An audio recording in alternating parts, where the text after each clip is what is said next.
Hey everyone, my name is Mark Mathews. This upcoming year, I'll be serving as the ACS academic chief along with Anik, who will also be doing a similar review tomorrow.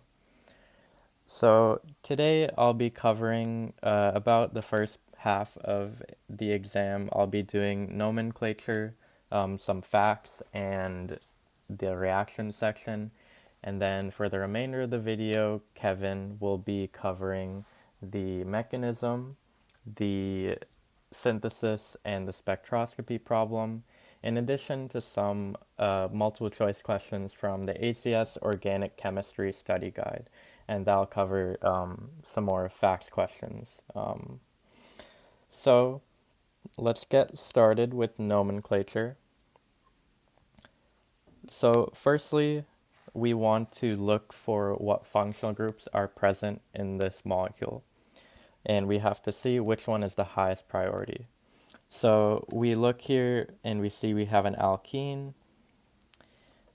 This group right here, the carbonyl bonded to an oxygen, we know is an ester group. And this group will serve as the hydroxy group because the ester group takes priority over alcohols. So the ester group is going to be the parent here. So remember that an ester is a carbonyl bonded to an oxygen and then R groups on both sides. Right, so that's our ester group.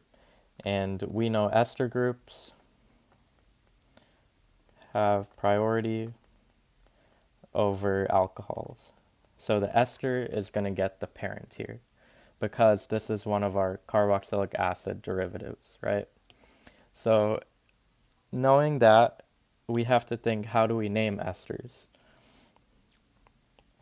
So with esters, you're basically going to have two parts to the name. All right, so firstly, you're going to have the part that you put at the front of the name is going to be based on what's bonded to this oxygen. So whatever goes here, whatever is bonded to this oxygen is going to go at the front of your name.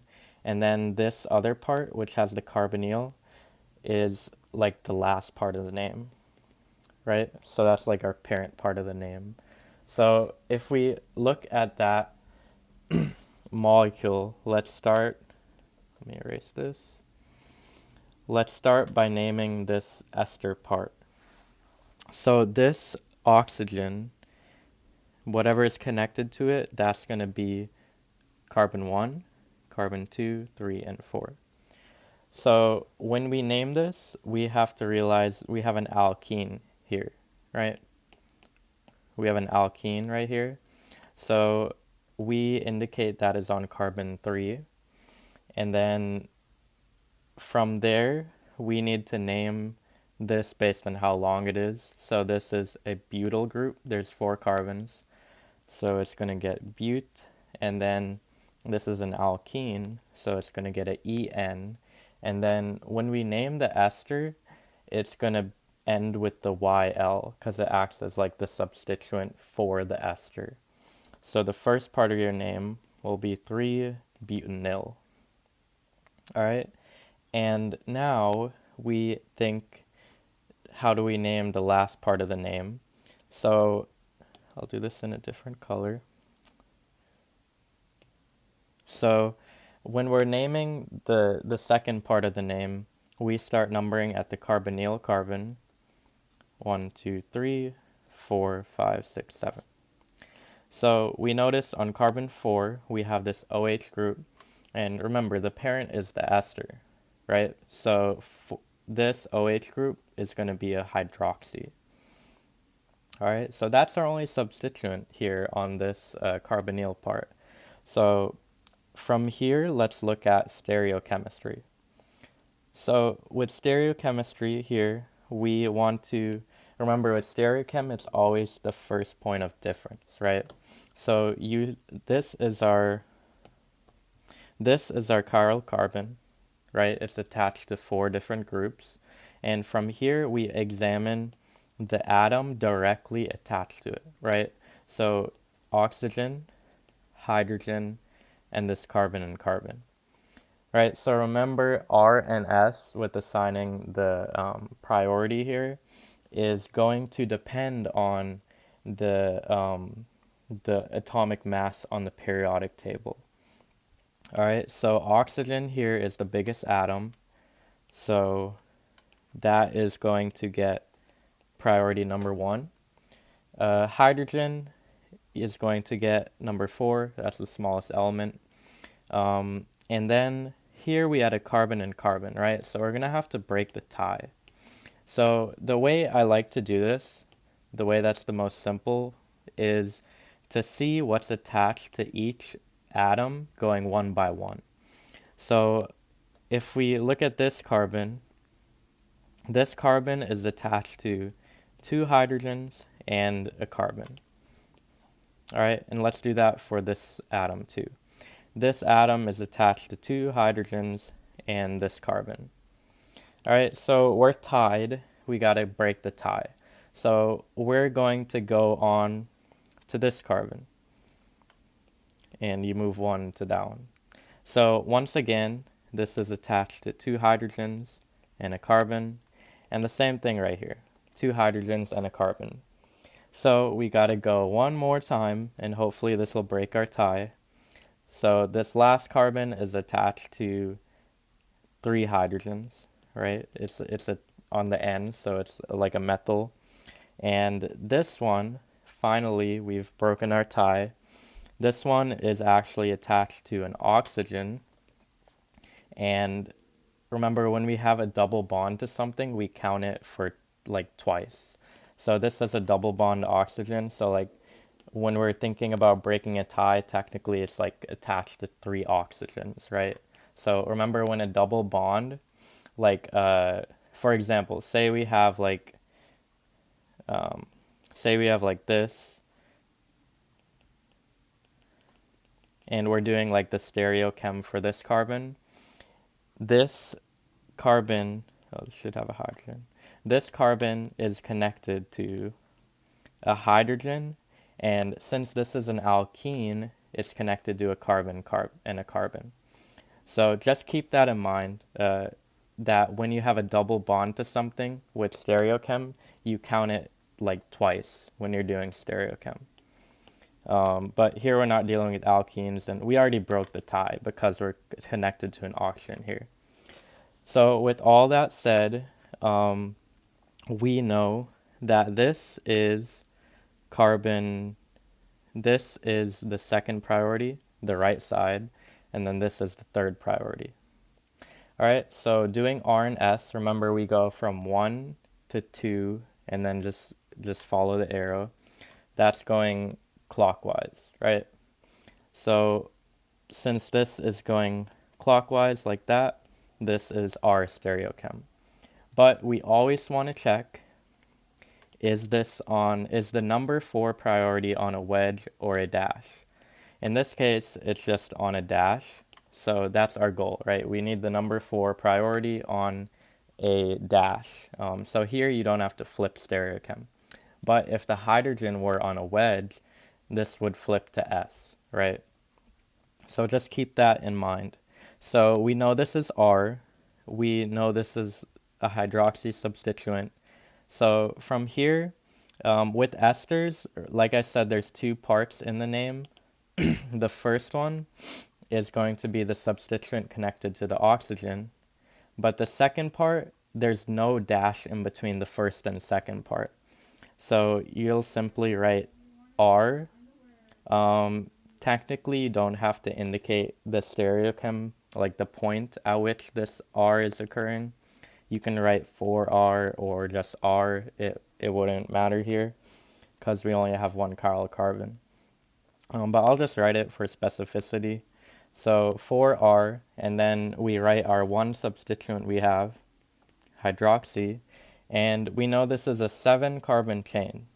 So it's a 7 carbon chain, so it's going to be heptane. And then when we name esters, we have to remember the ending for esters. All right, so the ending for esters is O8. So we just put OATE on the end.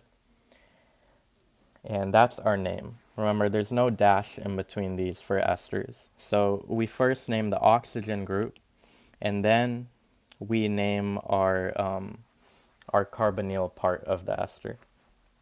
All right, so our answer is 3-butynyl, 4R, 4-hydroxy, heptane-O8.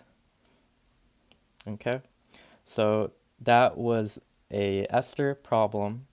Now, if we move on to this next one, there's one functional group here that should stand out to you, and that is this amide group. So that's an amide. So an amide is when we have a C double bond O connected to a nitrogen. So the carbonyl carbon is connected to nitrogen. So once we see this group, we have to remember, well, how do we name amide groups? And we start out at the front of the name. We're going to have our substituents for the nitrogen. So we have to see what is connected to this nitrogen. So the way we write that is we put a capital N, and then this group has 2 carbons, so it's an ethyl group. And now this one, it's important you remember the distinction here. This one has a carbon and then the phenyl, right? So this is called a benzyl group. So just remember, this group is a phenyl. This is like your R group. But when we have a CH2 and then we have our ring, that's called a benzyl group, if we're naming as like the substituent, right? So just keep that in mind. So N-benzyl and ethyl, and then we have our substituents here. One substituent we have here. Those were our substituents. Now we're going to name the parent part of the name. So we start numbering at the carbonyl carbon. We have 1, 2, 3, 4, 5, 6. All right, and on group 5, or on carbon 5, we have a methyl group. Okay, so this is going to be our parent end of the name. So for our parent end of the name, we're going to have 5-methyl, and then hexan, and the ending for amides is hexanamide. So that's our parent. That's going to go at the end. And as we talked about earlier, this is our substituents, right? And we always want to remember to alphabetize them. So B comes before E. You shouldn't have to take an organic class to know that. And from here, unlike esters, you do put a dash in between the two of them. So it's 5-methyl hexanamide. All right, so that is how you name an amide. Let's move on to number 3 now. So for number 3, we notice we have this ketone, this carbonyl, connected to 2 R groups as a ketone. And then we notice we also have this hydroxy/alcohol group, right? And we have to remember ketones take priority over an OH group. So this OH right here is going to act as a substituent. So that OH acts as a hydroxy group, so this is going to be our parent chain. Okay, so we want to start numbering from the side that's closest to the carbonyl. So that's going to be this side. So 1, 2, 3, 4, 5, 6, 7, 8. All right, so this, our ketones are priority, so that's going to come as our parent name. So this is going to be, we have a 3 is where the carbonyl is connected, and it's a 8-carbon chain, so it's going to be an octane, but we drop the ending, and since it's a ketone, it's going to end in ONE. So it's 3-octanone. So that's our parent here.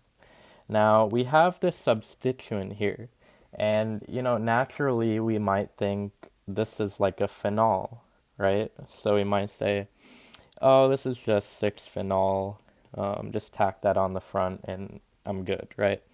But remember, when we use these common names for like our what do they call, like the benzene common names, um, that has to be like the priority here, right? So if you had a molecule where you just had like this and then like CH3, you can name this 3-methyl phenol, right? Because obviously your CH3 is not going to take priority over like a benzene with this OH, right? So, but here, this is acting as the parent name, so we can't use the phenol terminology. All right, so we have to name this starting as like a complex substituent. So this would be incorrect to call it phenol. So we would have to name this as a complex sub. So with complex subs, we always start at the carbon attached to the group. So that's 1, 2, 3. So the way we're going to have to name this is 3. Well, firstly, it's connected to carbon 6, right? So you would get 6 dash, and then we look at what carbon the hydroxy group is attached to. It's attached to carbon 3, so 3-hydroxy, and then this is a phenyl group, right? As I mentioned before, the phenyl group is attached directly to the R group, and the benzyl group is when you have a CH2 in between it. So this has to be a phenyl group. So that's our substituent. Let's just throw that on the front of the name. And our parent, because we're putting a number here, we put a dash. You wouldn't write it like this. So remember, you put a dash in between that parentheses, and it'd be 3-3-octanone. And remember, you can do the parentheses and do like octan 3-one. I believe that Dr. Bean prefers this method on exams, or that's how she tests it on exams, but you can put either of them if you were to do it as like a free response. All right, so here our priority was the ketone, so we named it for that, in this way, for that reason. All right, so that is our nomenclature. We did some of the carboxylic acid derivatives. Just remember your key goal: identify the highest priority functional group. Remember how to name it. Remember the endings for like esters, anhydrides, amides, nitriles. There's a lot of them. There's a lot of nomenclature in this carboxylic acid chapter, but just go over them, practice, and you'll get the hang of it over time. All right, so from here, let's go into the facts section. So on this facts, we're asked to place the following in order of increasing basicity. So usually on exams, we're asked about acidity, right? So the way I usually tackle these problems is I just think of the opposite. So if it's asking for increasing basicity, I do it in acidity and then I flip it. So I think of this as decreasing acidity. That's how I work these problems out. It just works better for my brain. So I firstly order them in order of acidity. Let me make a new page. So remember, when we're determining acidity, we want to first deprotonate these compounds and then look at their conjugate bases. All right, so I'm going to bring this down. So I deprotonate them. You tack off the most acidic proton, and we know the most acidic proton here is going to be this NH, right? You see it's in all our compounds, right? So that's our most acidic proton. So if we remove that proton, this gets a negative charge, right? And we have this oxygen, carbonyl, and a CH3. Let's do the same thing for this one. We tack off the proton. We get a negative charge. These all have 2 lone pairs. And we have an OCH2, C double bond OH. Then lastly, same thing, remove that proton, and we get this structure. All right, so you should remember with acidity, your goal is to evaluate the stability of the conjugate base. All right, and when we're talking about stability, we want to see we want to look for various factors, and with these types of compounds where we have this negative charge connected to an aromatic, and then you notice with all these compounds we have a different group on the end, right? So we want to think, if we resonate this, we want to have the most electron withdrawing group on the end.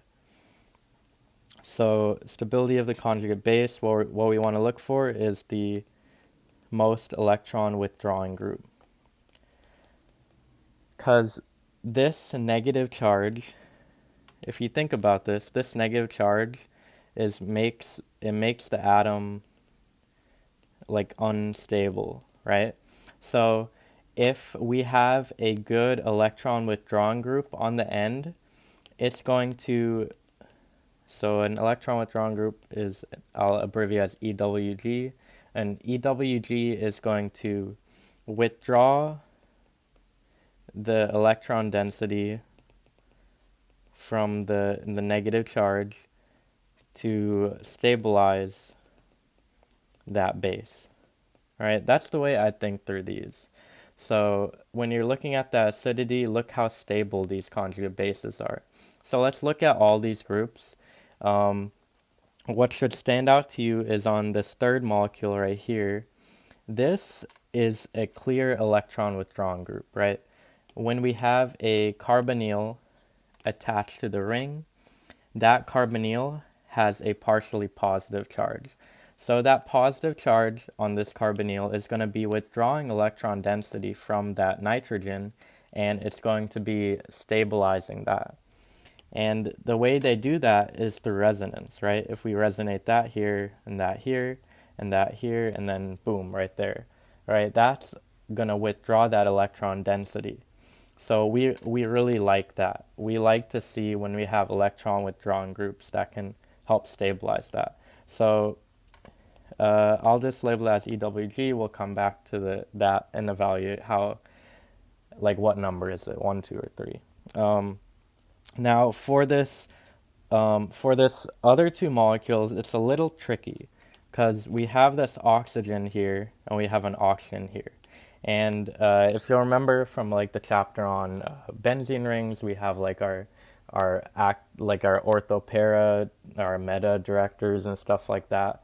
And you have to remember which one is less donating here. So this oxygen has lone pairs to donate. This one does as well. But if we're thinking about donating them here, this oxygen can donate to destabilize the N, but it can also donate to the carbonyl, right? So this donation is being shared, right? But on this atom, this oxygen is next to CH2. It's not going to be able to donate that. It already has it can't resonate there. So the only direction this is going to go is like, I'll think of this as like a full donation, right? It's not sharing. So it doesn't like sharing. So if we think about that, if this is fully donating, this is going to be really bad, right? This is going to be donating too much density, so it's going to destabilize that negative charge. But on the left, it's being shared. So this is going to be like our medium. It's okay. I mean, it's donating, but it's also sharing it with the carbonyl. But of course, our withdrawn group is going to make it the most stable here. So in terms of acidity, this is going to be our most acidic. And as we said, this is going to be our worst because our oxygen is just straight up donating that. And then this is going to resonate, this is going to resonate, and it's going to destabilize it even more. So this is going to be our worst. And then that one would get the middle because it's being shared, right? It's a donating group, but it's not as bad as this one. So I evaluate it in acidity, and then the question asked us for basicity, so I just flip them. So this, since this one was 3, I give this one 1. And then since this one was 1, I give this one 3. And then 2, we'll just go with 2 again. All right, so that's how I evaluate those basicity problems. Always deprotonate it. Look at the stability of the base based on if it has like a withdrawing group or a donating group, and you really have to think about like what's going on with the donation. Like, is it sharing or not? So it's a little tricky, but if you think your way through it, you'll get to the right answer. All right, so now for our reactions. Now we get into the fun stuff. So firstly, you notice we have an epoxide, right? So when we have this, that's an epoxide. And we notice the conditions were given for this reaction, right? We have methanol and H+. So with epoxides, thinking about like the mechanism, you like to remember this mnemonic, and that is basic least, acidic most. So essentially that means when we're in basic conditions, the nucleophile will attack the least substituted carbon, and when we're in acidic conditions, it'll attack the most substituted carbon. So here we see this H+, so we know we are in acidic conditions. So our nucleophile here, we have our methanol. It has its lone pairs. It's going to attack the most substituted side. And here we're picking between this carbon or this carbon. Obviously it'll be this carbon because it's attached to 2 methyl groups. So, well, actually, before we just think about that idea, if you did this arrow here, this mechanism-wise is actually incorrect because we're in acidic conditions. So the way the mechanism works for this is this lone pair, these lone pairs on the epoxide, the oxygen, is actually, it's first going to get protonated. And the reason this happens is because if you just think about this, this oxygen is being activated. It's like activating the epoxide. And once that happens, these carbons are going to be more partially positive.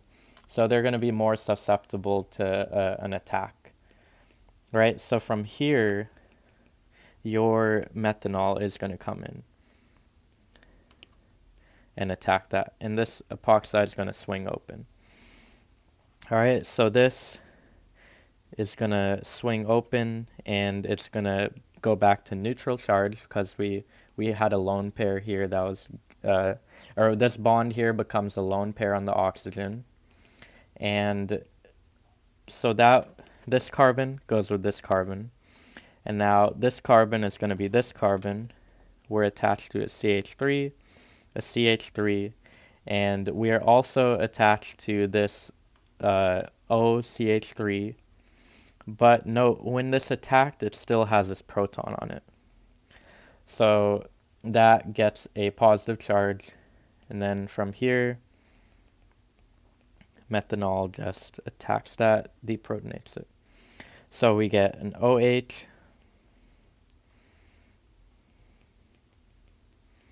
CH3, CH3. All right, I went through the mechanism because it's important to know. But here, when you see this, you'll just say, okay, my CH3, OCH3 gets added to the more substituted carbon, and this becomes an OH group there. When you're on the reaction section, just go ahead and do that. But that's the mechanism. Now for step 2, this step 2 is, we see this as an oxidizing agent, right? This is our dichromate. So this, we have to remember, is one of our strong oxidizing agents. All right, and the reason, well, in this case, it's strong because this carbon, or this alcohol, is a primary alcohol, right? So we know when a primary alcohol is combined with a strong oxidizing agent, so like dichromate, Jones oxidation agent, all those, it's going to turn into a carboxylic acid. Okay, so this is going to become our carboxylic acid right here. And then from here, we just have our OCH3, CH3, and we also have another CH3. Okay, so that's how you use this reagent. And then lastly, we have this reagent CH3CH2Li. We're using 2 equivalents. All right, so we have to remember this reagent. We got to use 2 equivalents and then H0 plus. This reagent basically turns, so if we combine this with a carboxylic acid, this is going to turn into a ketone. And this reaction, essentially, the reason we need 2 equivalents is because you get this intermediate step where you end up with a like a salt. So that's that carbon. Sorry. That's that carbon. And you end up with this salt with both the oxygens, and then we just have this group here and here. So that we get this intermediate, right? And then from there, we're essentially going to, sorry, this is incorrect. This one, so 1 equivalent is used to deprotonate this hydrogen, all right? And another equivalent turns this into an O minus, and we get it coordinated with the Li. And then we also get this attached to the ethyl group. So this CH2, CH3 gets added here. So I'll just call that ET for ethyl. All right. And then from here, this turns into the ketone. So you essentially, with the H3O plus, you get this hydrolysis, and this becomes a ketone, and you get a CH2, CH3, and what happens, yeah, so you just get that ketone, and you get a CH3 here, and you just copy everything over. All right, so remember, this reagent just turns a carboxylic acid into a ketone. So this would be the final product for this reaction. Okay, so number 2, we noticed we start out with the CO2H group. So you have to be able to recognize, like, when she writes CO2H, that means we have a carboxylic acid. So this first reagent, COCl2, that reagent, so if we have a carboxylic acid, I'll abbreviate as carb acid, and that combines with this reagent, that turns this into an acid chloride. So this, another option is using SOCl2. They do the same thing. So we end up with our acid chloride.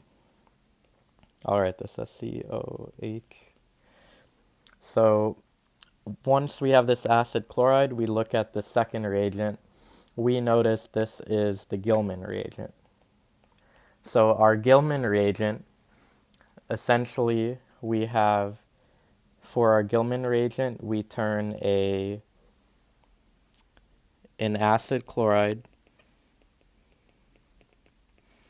plus this Gilman reagent. It's going to convert it to a ketone. And whatever R group you have in here is going to get added to that ketone. So this group is going to become the CH3. So the Gilman reagent is typically in the form some R group. We have two of them, CuLi. One of those R groups is going to get added to that carbonyl, right? It can't be this, because then we have 1, 2, 3, 4, 5 bonds, right? So that forms our ketone. And now, lastly, for step 3, let me label these 2, 1. For step 3, this one is our ylide, right? So we have our Wittig reaction. And the way I think of these is this group, this P double bonded to a C is going to basically like line up with this carbonyl right here. And whatever groups I have right here are going to get added to that carbonyl. So let me draw that out. So we imagine this oxygen becomes a carbon. So this oxygen matches up with that. And then these groups, CH3 and the phenyl, get added to that. And whatever groups we had here, we had a CH3, and then this big group is going to get added on the other side of it. But it's important that we note where we place those. Because remember from class, the trans product is going to be more stable because we don't have that steric hindrance. So this group is obviously much bigger than just a methyl group. So we're going to put this big group on the trans to this phenyl group. So we get that. I'm a bad drawer. We get this and this, right? And notice this group and this group are trans because it's the more stable product. If you were to draw the cis, you may get a few points taken off on like for your response. But here it'll cost you like full credit because we're doing multiple choice exams. So make sure you know that. Wittig reaction, we take our ylide and this carbonyl compound, a ketone specifically, and we get our alkene. And it must be trans. And put the bulky groups away, facing trans. All right, now number 3, I will add a page for this one. So on number 3, we're having to work backwards here. We're given this product, and we're told it goes through NaOET and ETOH, ethanol, and then it has H3O+. So we have to think, what was our starting material here? So we look at this this target molecule, and you know this is going to come from chapter 22, right? Our alpha carbon reactions. So we want to kind of categorize this molecule. Like what type of molecule is this? So we look at this final product, and we see we have these 2 carbonyls and we have this ester group, right? So let's just kind of do our alpha beta positioning. So this is our alpha carbon. Say we start counting from the ester, that's our alpha, and this is our beta, right? And this is an ester. So this is something you should remember as our alpha, beta. This is a keto ester. Beta keto ester. So for this molecule, you should remember we form these beta keto esters through the Claisen condensation reaction. All right, this type of product is formed through Claisen. All right, and we know with Claisen we can either have these two molecules reacting, or we can have just one of them reacting with itself. So if you look at this molecule, you'll actually see that if we start counting, like, so you see we have some like similarity here, right? We have these phenyl groups, and the structure looks kind of like, in a sense, symmetrical, right?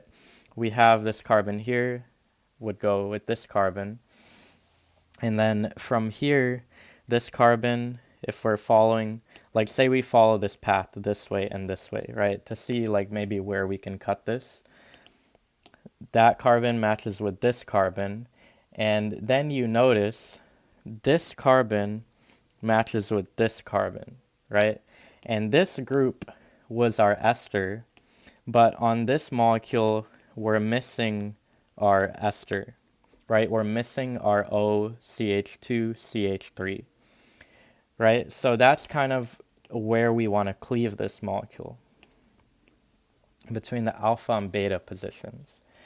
And you'll see here, because we just like walked through each carbon and saw like this OCH3 is essentially missing from this part of the molecule, you'll see that this molecule is essentially just reacting with itself. And I'll go through the mechanism to illustrate that. So we have this, we have that O, and then we just have that O CH2CH3.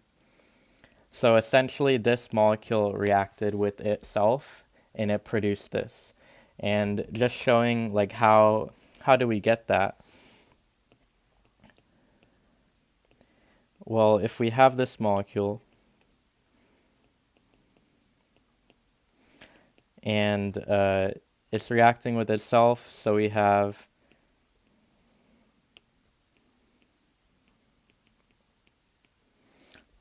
that, and then remember we deprotonate the alpha hydrogen, so this NaOET is going to take off the alpha hydrogen,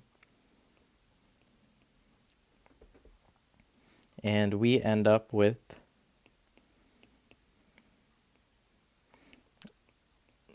this nucleophile. All right, and then from here, this is going to attack the carbonyl, and essentially it turns that into a lone pair, pi bond lone pair. And for the sake of not having to write so much, this is an ester, right? So it's going to come up, come back down, kick off the ester. Okay, and the way I like to write these is I start by writing with this molecule. So I start with the carbonyl. So this reformed our carbonyl,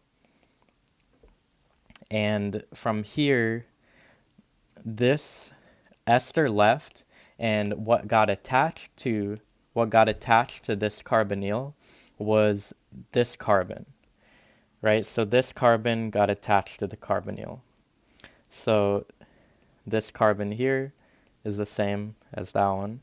And from here, you examine what am I connected to. So I'm connected to this benzyl group. So I have this and this. And I'm also connected to this group. So I have this. And then I have my hydrogen, right? So let's just write that as CH. Okay? And from here, we think, okay, well, I also The reason we always follow this up with H3O plus is because we still have our acidic hydrogen, right? So like OET is still going to grab this acidic hydrogen because it's an alpha hydrogen, right? It's next to these two carbonyls. That's very acidic. So it's going to grab that, turn it into a carbanion again.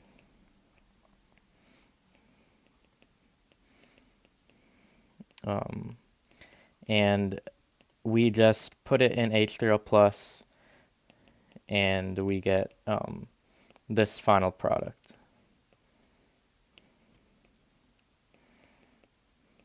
So we need that final step to reprotonate it because that alpha hydrogen is still acidic, and we get this product.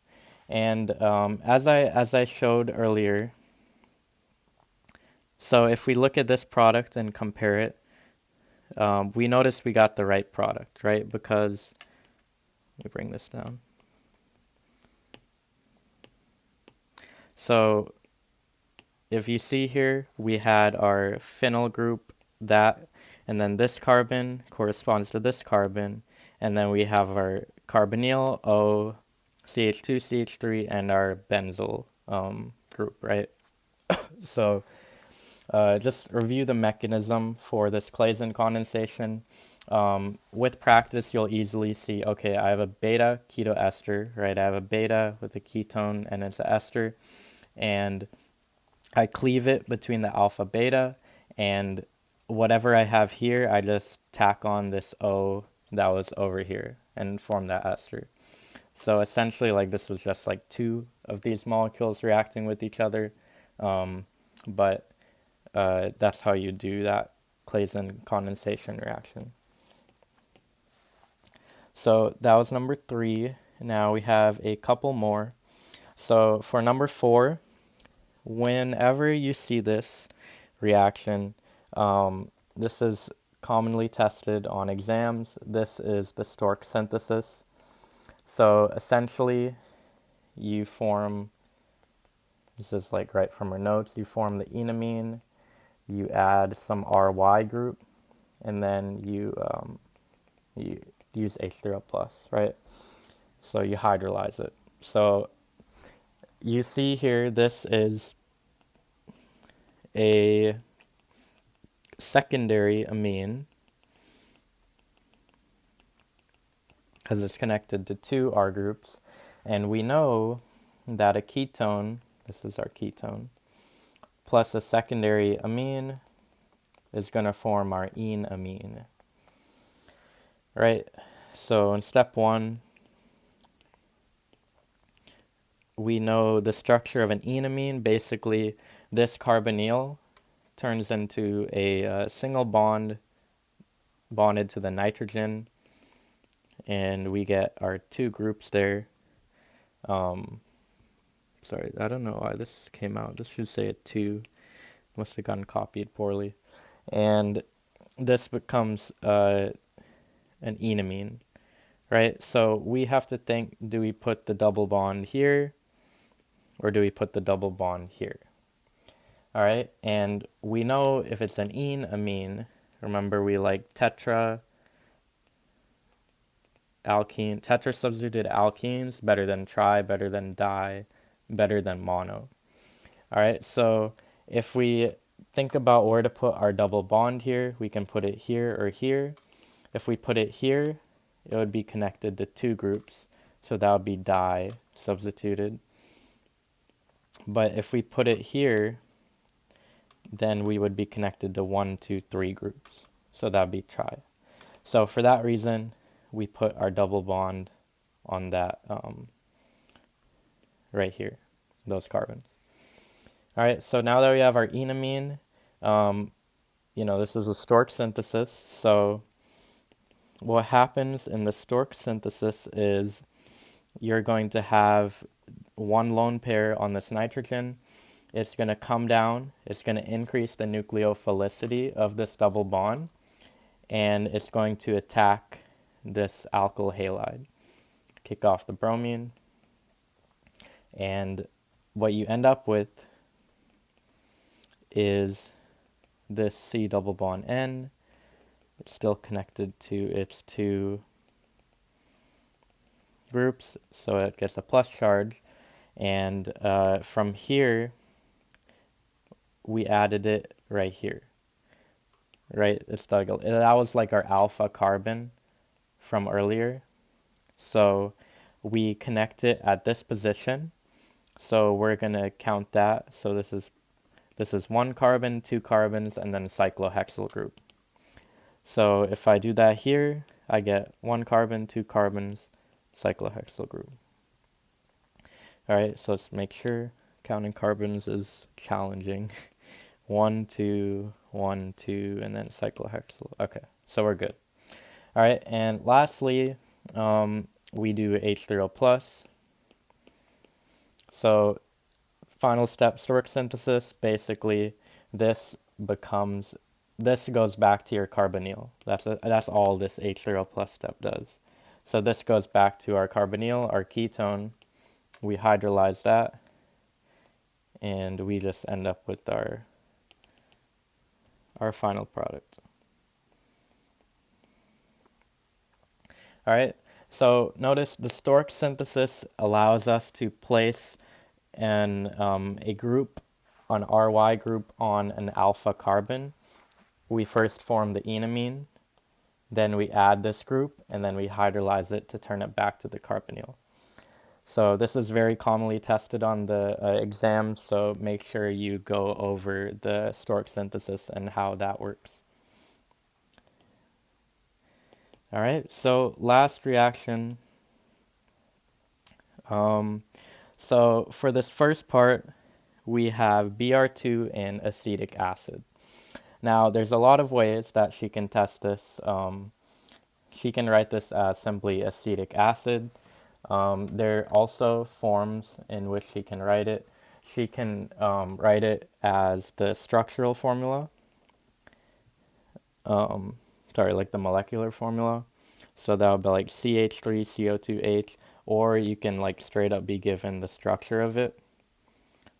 So just remember, it's a 2-carbon carboxylic acid. So just recognize acetic acid can be written in multiple ways here. But all this reaction does is it puts the bromine on the alpha carbon. So you get the bromine on the alpha carbon. And remember, if you have the substituents here, like say you had a CH3 group here, this is going to put the bromine on the side with the more substituents, right? That alpha carbon, because it goes through an enol intermediate. All right, but that was if you had a substituent here, but we don't. So it just simply puts on one of them. So, but just remember, this goes through an enol intermediate. So now moving on, part 2. This is t-butoxide. You should recognize that's going to be an E2 reaction, and we get our less substituted alkene. Right, so all that does is it's going to take a beta hydrogen. This carbon doesn't have any hydrogen, so it's going to pull from here, bring that down, kick it off. And we get that alkene. I need to draw that better.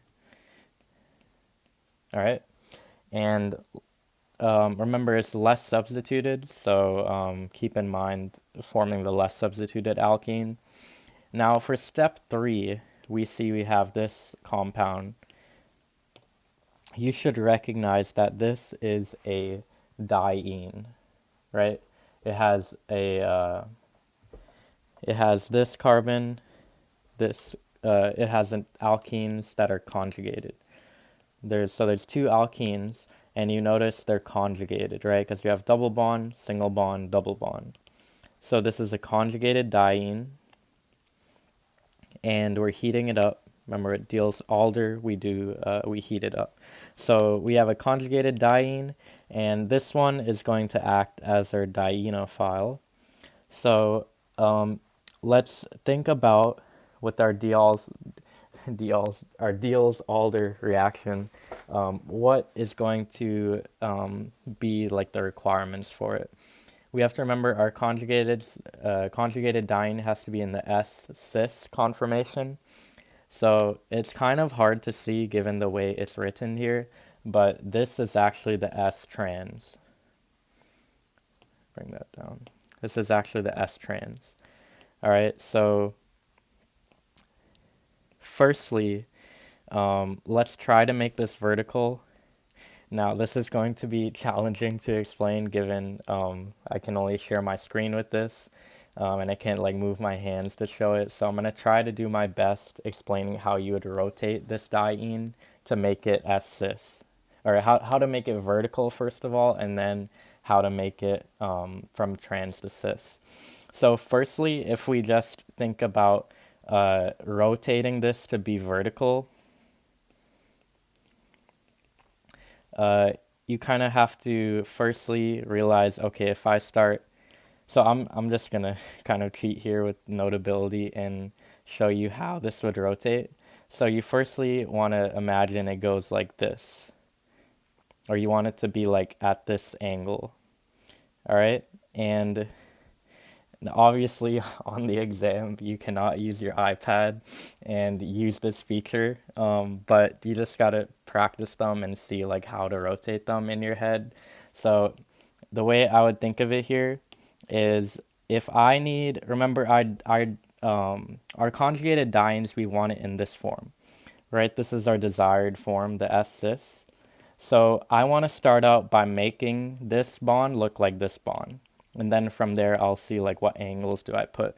So if I make that bond, and if I, so let's go one by one, right? So if I'm trying to write this part of the molecule and I write it like this, then when I kind of curve this a little bit, this part is going to become like this. So this part is going to go to this part. It's going to become vertical, right? But when you follow that up, this is connected outward, right? You see how when I made this vertical, so when I made this vertical, this part is going to be going out like that, and I'd get that. So that is our S-trans conformation, right? So we have to also think which way is this pointed in. So if this is pointing out like this, then when I write it out, it's going to be pointing,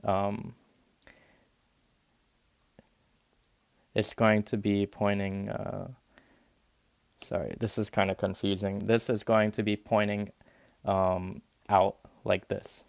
So this CH3 is going to be pointing out. So if you just think if I'm rotating this to be like here, then my CH3 is going to be pointing up like that. And this is our S trans conformation, right? So we need to make it S-cis. So we need to make it cis.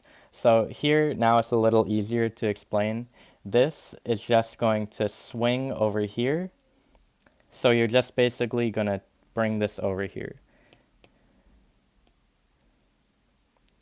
So this part, if we think of this as a line of symmetry right here, we're just basically going to reflect this to be like that. So you're going to reflect it across this line, and it's going to be like that, and then the CH3 group will be pointing out. Then we have that CH3. All right, so we did all that thinking to get it into our S-cis.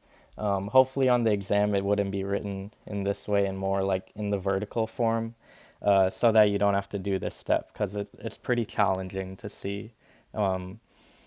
But that's just like, you have to visually see it. And from here, let's put that, let's bring that up here. So I like to write it where my diene is like this, so that I can like match up my carbons. And this is going to form our cyclohexane. right? This is a cyclohexane forming reaction. So essentially, we do like our imaginary arrows here. This comes here and this comes here. And what happens is this double bond reacted, right? So it's lost. Let's copy our double bond O. And this carbon, let me number these. So if we think this is carbon 1, then it'd be 2, 3, 4, 5, 6, right? So this was carbon 1. 1 and 1 match up. 2, 3, write them smaller. 2, 3, 4, 5, and 6, right? That's how we form our new cyclohexane. From here, you see this group. It's important that you kept track of like what way it's pointing. This is pointing out, right? So because it's pointing out, it's going to go on a dash. If it's pointing inward, it goes on a wedge. All right, so if we had the CH3 like this is pointing in, so it'd go on a wedge. But here it's pointing out, so it's on a dash. So that's carbon 2. Throw that methyl group on there. We get we get our alkene between carbon 3 and 4. So put that there. And from here, we got all our groups on. And you might think you're done, but remember, this is going to get added exo. This essentially gets added on a wedge, right? But it's kind of weird to show it on a wedge. So what we do is we put the hydrogens. So this group gets added on a dash. Getting my terms mixed up. So this group gets added on a dash. So the way we show that it gets added on a dash is we add it on a wedge. We add the hydrogens on a wedge. So these hydrogens go on a wedge. And the reason we do that is we want to show that this group is getting added on a dash. Because this endo rule tells us that this group that we're adding has to get added on a dash. So that we don't like to show that way, so we put the hydrogens on a wedge to show that this group is getting added on a dash. So that's like the final step of Diels-Alder. Make sure you put those hydrogens on a wedge. And make sure, our double bond reacted, so there's no more double bond here. And make sure when you have your diene, in between those two double bonds, we form a new double bond. And keep in mind, when we have substituents on our diene, if they're pointing out or in, that's really important as well. All right, so that was the last reaction. In the next part of this video, we'll go into the mechanism, synthesis, spec, and then some ACS questions with some facts questions as well. So that's it from me. I wish you all the best of luck on the Organic Chemistry 2 final exam, and I hope this part of the review is helpful to everybody. Hello guys, this is Kevin. I will be going over the second portion of this review section. So from parts D through F, the mechanism, synthesis, and spectroscopy sections, and I will also be going over a few multiple choice questions that I selected from the ACS Organic Chemistry Exam Review Handbook. So let's start. So for part D, the mechanism portion, we are asked to find out the mechanism for the reaction that is shown below. So whenever we do a mechanism problem, one of the very first things that we have to do is to identify what our reagents and our products are. So when we look at our initial starting point, our substrate, we are given this cyclic compound that has that is attached to two ketones. Now, these two ketones, through a reaction in which sodium ethoxide, ethanol, and heat are involved, are combined, and they form this enone. This is a group referred to as an enone. Actually, it'd be more proper for me to put it like this, not including that methyl group. And this is, another name for it is an alpha-beta unsaturated ketone. And the reason for that name is because, well, this is a ketone. There is an alpha carbon here and a beta carbon, and the reason why I labeled those two as alpha and beta is because alpha refers to the carbon that is adjacent to the carbonyl carbon, so this carbon right here, and beta refers to the carbon that's adjacent to the carbonyl carbon, so this carbon right here. Sorry, adjacent to the alpha carbon, my bad. So that is why it's given that name alpha beta, and the unsaturated part comes from the fact that we have a double bond here. So that's just as a side note, and now we understand that we know what we're starting with, we know what we're ending with, and we know our reagents. And this is a carbon-carbon bond formation reaction. And you're taking two ketones and you're basically merging them together in a way, and in a carbon-carbon bond formation reaction. And one of the common reactions that you guys are taught in order to, and the one that actually applies to this scenario here, also given the reagents and the conditions that those reagents are in, is the aldol reaction. So we're going to use the aldol reaction to go from this ketone to an aldol product. And that aldol product is going to also undergo dehydration. So it's going to be, so the first part is, let me just rewrite this better. So part one is just the aldol reaction. And then the second part is dehydration. Another name for this is condensation. So you might refer to this, you might hear people referring to this as the aldol condensation. So we'll walk through this, and we'll see how the reagents will play a role in going through these two parts. So for the first part, the aldol reaction. So whenever we are doing the aldol reaction, the two reagents that are involved are either a ketone and aldehyde, or two ketones and two aldehydes. But there is a central characteristic that at least one of the reagents needs to have, and it's that it needs to be an enolizable,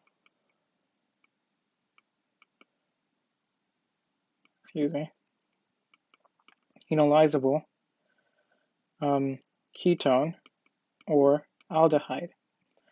And what that means is that there has to be an alpha proton has to be present. That compound has to have an alpha proton. And what that means is that there has to be a proton that is attached to a carbon that is adjacent to the carbonyl carbon. In other words, the alpha carbon has to have a proton. So when we look at our two ketones here, it turns out that these two guys are going to be the two carbonyl compounds that are going to react with each other in the aldol reaction.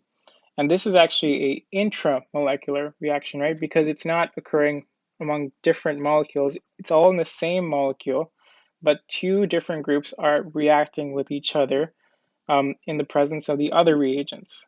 So that's just an overview of the starting conditions that are needed for the aldol reaction. So when we look at both of these groups, we see there are alpha carbons, right? So these carbons are adjacent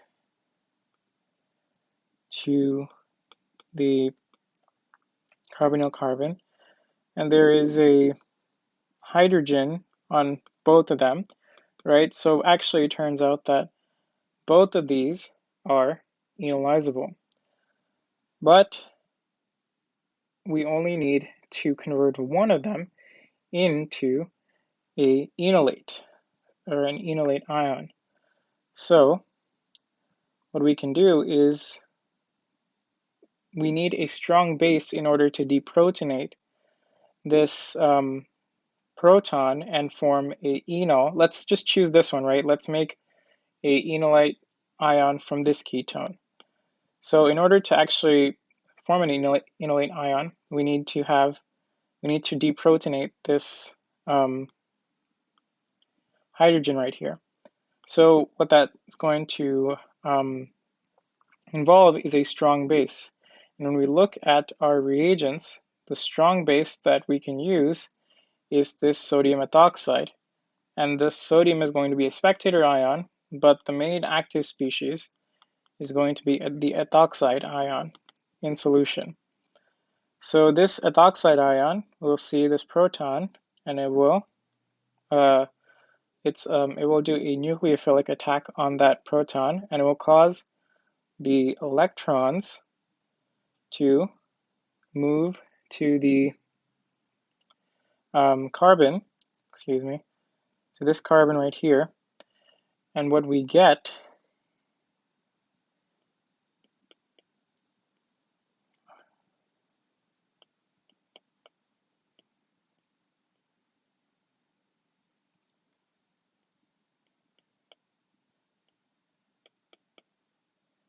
is a negatively charged carbon. And I'm just going to draw in that lone pair as well, the carbon ion. Now we have an enolate. And since an enolate has two resonance forms, we have to draw out that other resonance form as well, right? So this can be done if we move this lone pair down to that signal bond, and we move the pair from this double bond up to this oxygen, and we are left with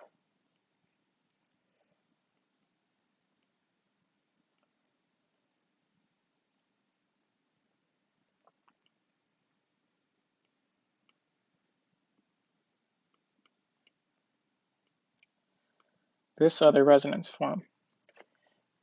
Now, the next thing is, now that we have our enolate ion, now that enolate ion, in the next step of the aldol reaction, is going to see that there is another ketone, or, if you think about this generally in terms of all aldol reactions, one of the reagents which is converted into an enolate is going to see the other ketone or aldehyde, and it's going to try to attack the most electrophilic atom there, since the enolate ion is nucleophilic.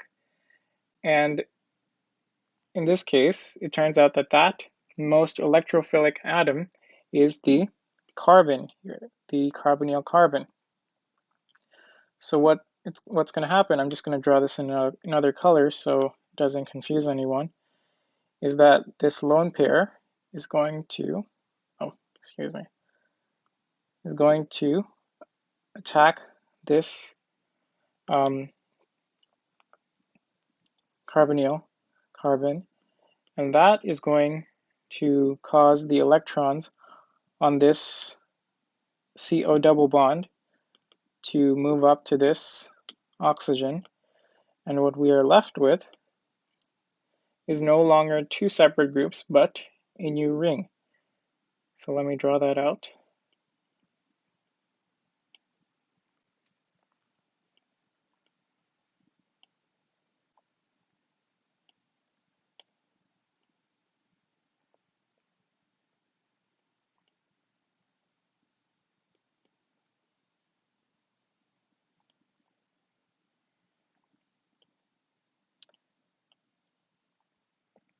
So this is the ring that we get.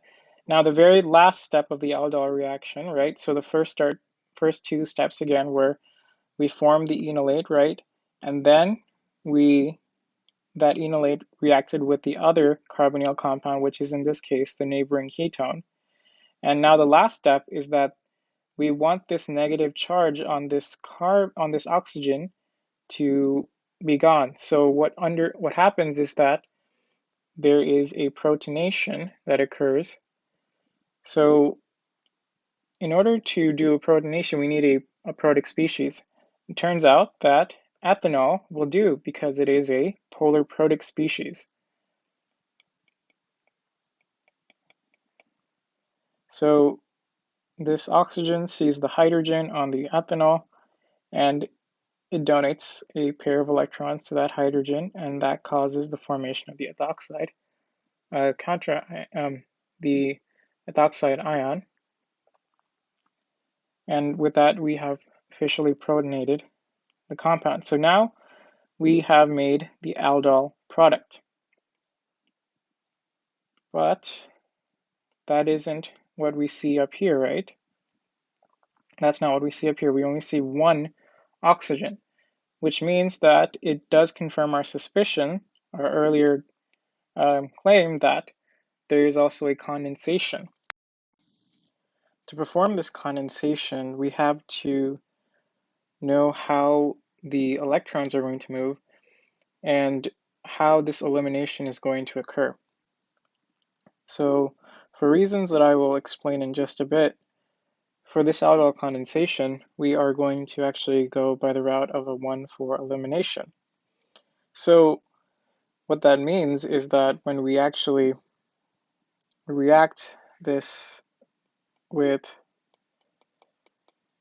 the ethoxide ion in the presence of heat, what happens is that this proton is removed and it leads to the formation of a double bond. And this pushes the electrons from the carbon-oxygen double bond up to the oxygen. And what we have are the perfect conditions needed for the 1,4 elimination.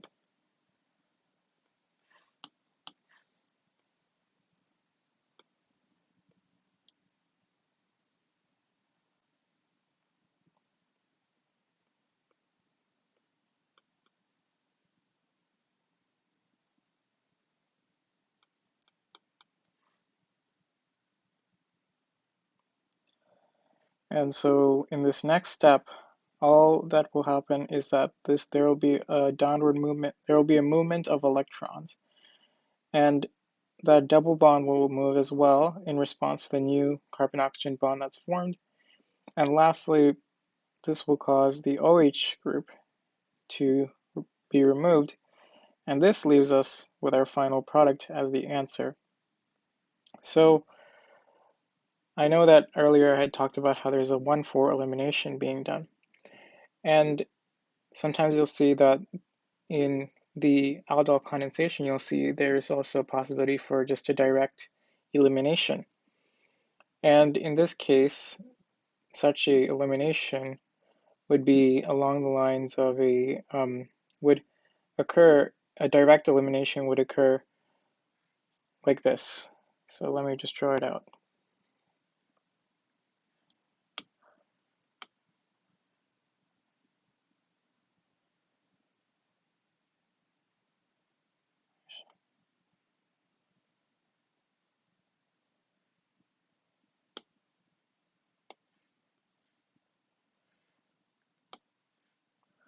So what this would entail is instead of the electrons moving from to the carbon-carbon bond on the right, this is eliminated and the electrons just shift to the right and it removes this OH substituent.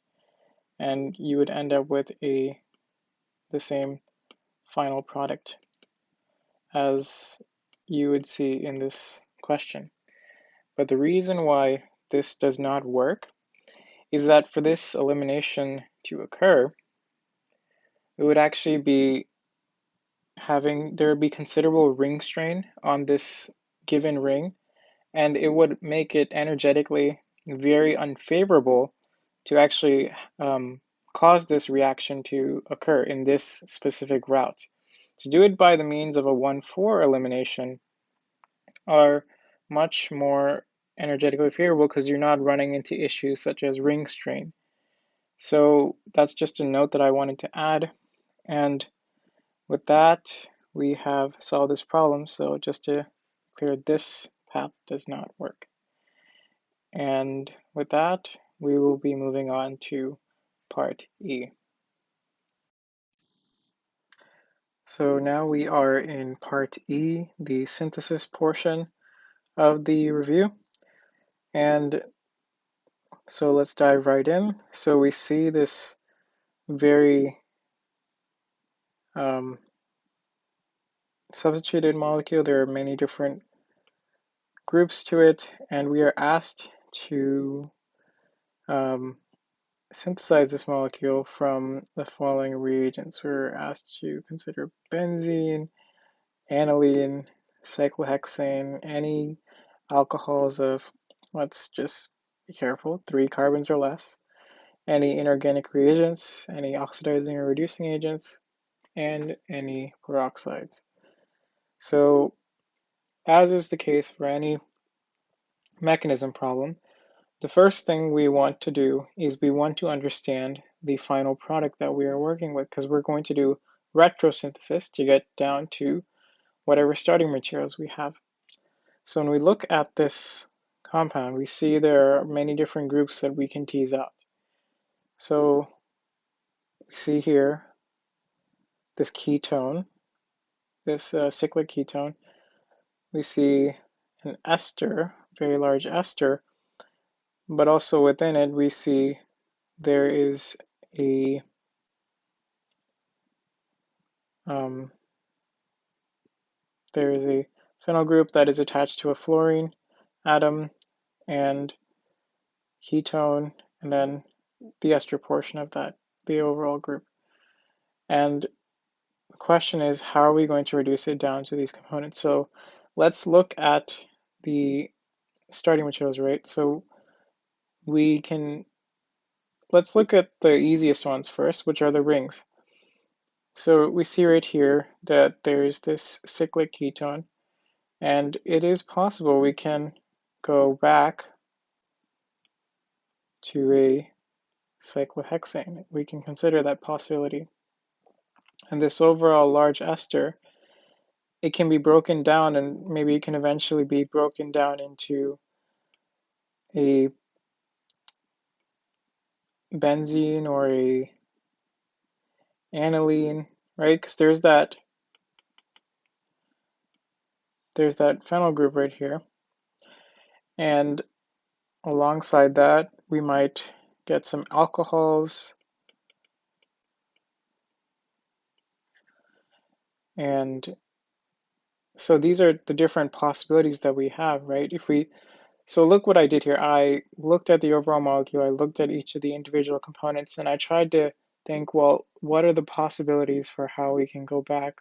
What are the possible, so for a given part of this overall large molecule, how can I retrosynthetically go back to the starting points, right? So synthesis, before you dive straight into identifying reactions and everything, you need to understand, how can I get to the functional groups that I'm seeing here? So now that we have that covered, let's see where we can start cleaving, right? Because we need to understand what's our first retrosynthetic step. So I'm going to clear out all of these boxes to make it a little clearer. So let's see. Here we notice something very interesting. We see that there is this, the ketone, it's situated between 2 carbonyl groups. And so if we talk about alpha and beta carbons, right, in relation to these groups, because there's a carbonyl group here, right? Let's see where the bond is in relation to this bond is in relation to the carbonyl groups that I just circled. So for these 2 carbonyl groups, we see that in relation to those groups, this carbon is the alpha carbon, the carbon on the right side of this single bond. And when we look at these two, at this carbonyl group, we see that there is a, just trying to change the color, an alpha carbon and a beta carbon. So we see there is a connection between the beta carbon of this ketone and the alpha carbon of this 2-carbonyl system. And this is very, this should, this is there's a possibility, of a carbon-carbon bond formation reaction. So when we have, lots of carbonyls, we have a few options, right, for carbon-carbon formation reactions. We got the aldol, we got the, the Michael reaction, and so on and so forth. So we have different possibilities. And from the listing of our alpha and our beta carbons, it actually turns out that that this entire molecule can be synthesized from a Michael reaction. So a Michael reaction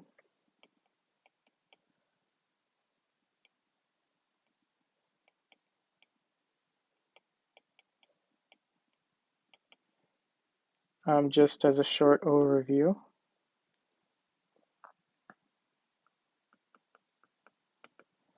It involves two primary components. So in most cases, you will see this type of diketone, or this system where you have two ketones and they're connected by one alpha carbon. And this is referred to as the Michael donor. And you'll also have another component.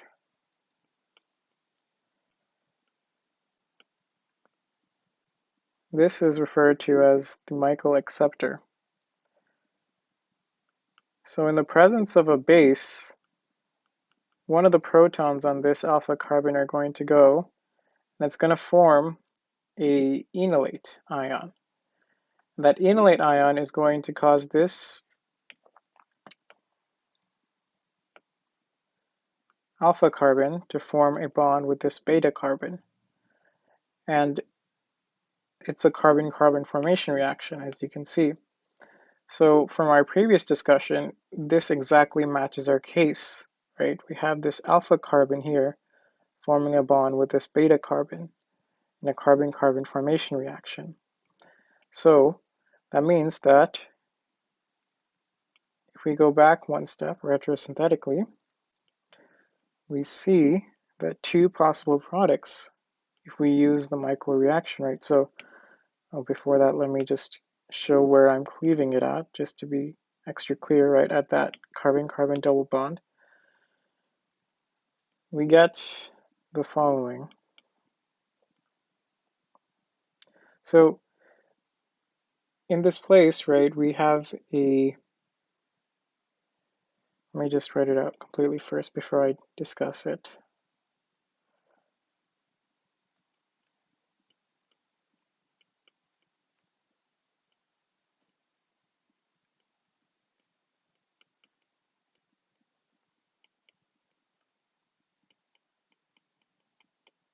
Okay, so the alpha carbon is here, and the beta carbon is here. So just as a note, so when they combine, you get your final product in the Michael addition. Sorry, in the Michael reaction. So the two common reagents, right? We have to have sodium methoxide, ethanol. These are good reagents to facilitate the first step of the reaction, which is the formation of the enolate and its subsequent protonation. So very much like the aldol reaction. And then the second step which involves H3O+. So this is the first part, the Michael reaction. Now let's look at each of our two subcomponents of this overall larger molecule, and let's see how we can go back retrosynthetically even further. So let's see. Right here, let's start off simple. We have our enone, right? So this is a alpha beta unsaturated carbon because there is a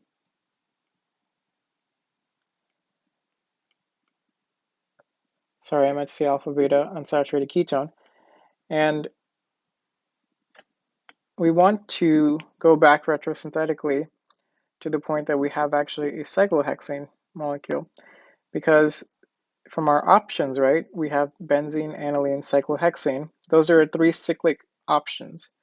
And going to benzene or aniline retrosynthetically is not feasible, but we can, with a few retrosynthetic steps, go back to cyclohexane.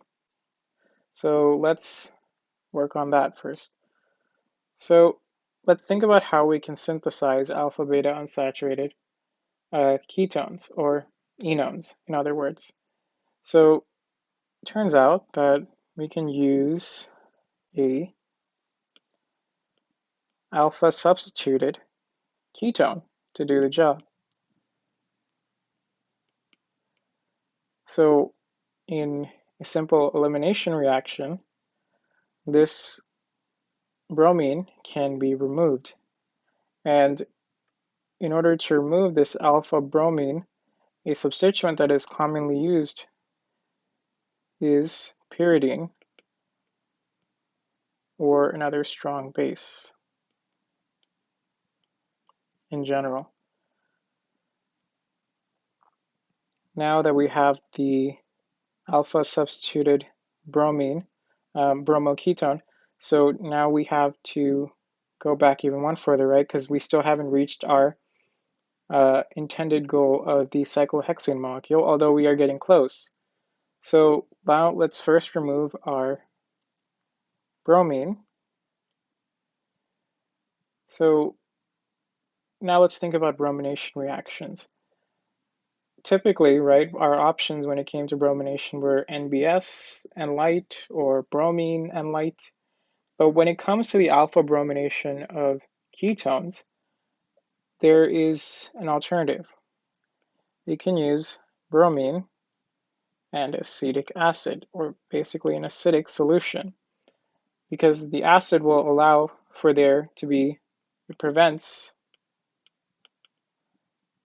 polybromination, which is the case for reactions such as bromine and light. So that is also the reason why we can't use bromine and light for reactions like this, so just as a side note. And this brings us to a simple cyclic ketone. Now, in order to get to that pure cyclohexane retrosynthetically, we can't just go from a cyclohexane to a ketone immediately, but we can use a alcohol intermediate. So, and this is certainly possible, right? We have seen that there are many different oxidizing agents that we can use here. So you have many options for this step. You could use the Jones oxidation, you could use PCC, among other reagents, etc. So you have different options. Now we have OH, and we can even include one more intermediate, which is a alkene, right? Because it's easy to go from cyclohexane to a cycloalkene, but we'll talk about that in just a sec. So in order to go from a cycloalkene into an alcohol, we can either use just H3O+, or we can use oxymercuration, demercuration, or we can use hydroboration. Now, in order to go from a cyclohexene in order to a cyclohexane, we can also introduce one more intermediate. And this is also a simple reaction. We can use a cyclic halide, in this case, bromocyclohexane. And in order to get from here to here, this is simply a E2 reaction, right? So in order to do this, we can use a reagent, a strong base. For example, you could use sodium methoxide or sodium methoxide, just a strong base that will promote this E2 reaction. And now we reached a very simple step, and this is a step that we've seen also before in previous synthesis questions that we've done for other review sessions. But all we have to do here is we can just use bromine and light to convert a cyclohexane molecule into our bromocyclohexane. And with that, we have gotten down, oh, excuse me, one more thing. Please make sure that when you are listing your cyclohexane, that you include this excess as an excess concentration of this cyclohexane, because if you do not mention this, I've heard that Dr. Bean does take points off for this, that there is a risk for polybromination. So always make sure to include that excess symbol to show that only monobromination will occur.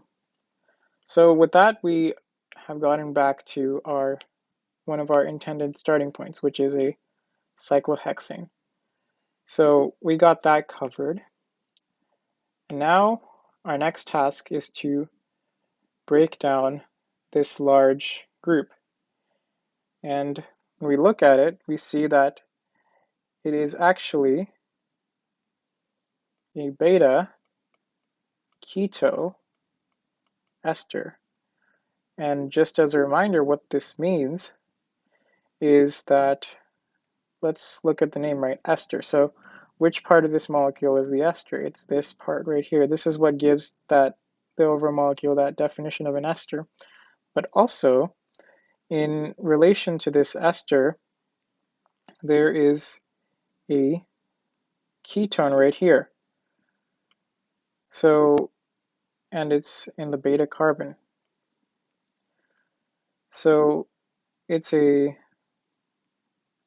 that's the reason for the name, because I know sometimes that can trip up people with all the Greek letters and everything. But what type of reaction, let's think carbon-carbon formation reactions would allow us to form a beta keto ester. Well, it turns out that one of the most common reactions that does that is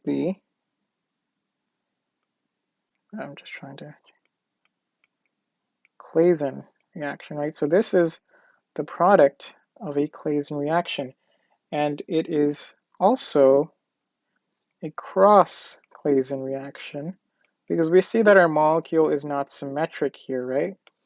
So we see that there is certainly that there's no way we can form this from not symmetric. What I'm trying to say here is that there's no way we can form this specific beta keto ester from just two equivalents of the same ester. So we're having two different esters here.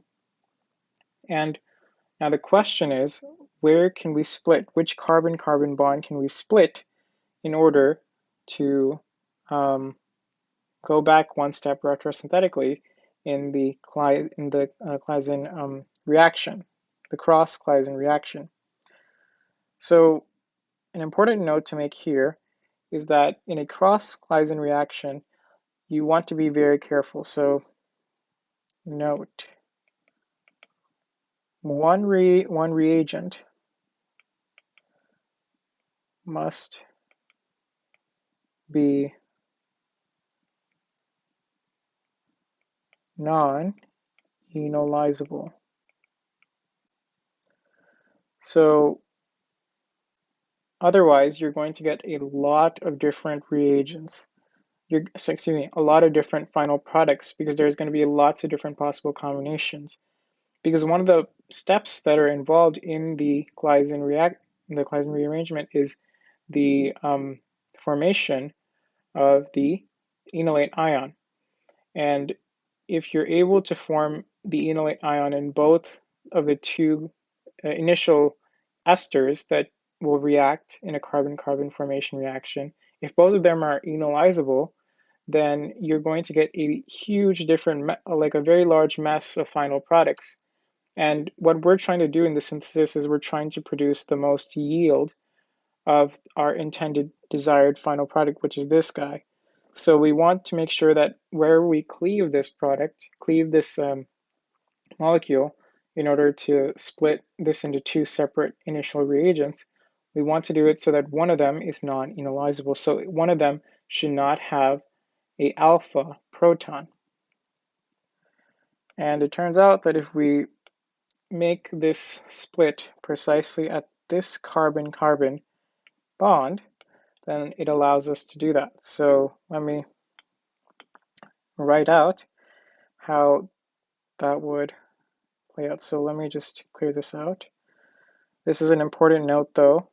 Make sure that one of them is non-enolizable.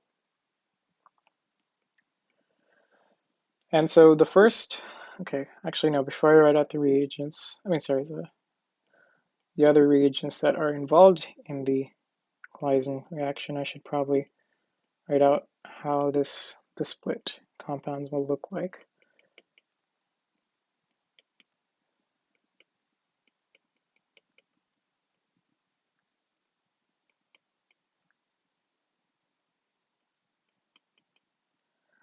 So when I split this molecule, right, I start off from two esters. And if I split right here, I'm going to basically put a ethoxy group here, right? That ethoxy group is what is initially lost in this reaction. I mean, whenever this Claisen reaction occurs, this ethoxy group is what is lost finally in the mechanism, if you go through the mechanism. So now that we have that figured out, and we also add a proton, right? So from this side, we see that I basically transferred almost all the atoms from the final point to here, but I also added a proton here because that one of the protons in the during the Claisen reaction, this is the enolizable product. Excuse me. This is the enolizable, and this is the non-enolizable. Because see, we don't have any alpha protons here, but we do have we have 3 alpha protons here. So this is what's going to be converted into an enolate during the reaction, and that is what's going to react with this large bulky ester here to produce our large beta keto ester. So I apologize for the lengthy discussion, but I just want to make sure that we're clear on that. So I added that extra proton to this enolizable ester because that proton is eventually what is deprotonated when the enolate is formed. So now we have two different products that we have to, two different species that we have to work back retrosynthetically. But before we continue, let's think about where this should go, right? So again, another central principle in retrosynthesis is we want to start with the end in mind. So here we have this ester, and we want to go, and we're thinking where can we go backwards in terms of this? And so if we look back at our initial plans, right, what were the different possibilities, right? We could have had benzene, aniline, or alcohols. And it turns out that alcohols are a good option, right? We can convert an ester back to an alcohol. So let's work on that first. That's the simpler path. So the first thing is we need to not make this an ester, right? We need to go back one step retrosynthetically. So we can convert a carboxylic acid to an ester via the Fischer esterification, right? So right here we have this ethoxy group, and this ethoxy group actually can be formed if you convert this acid,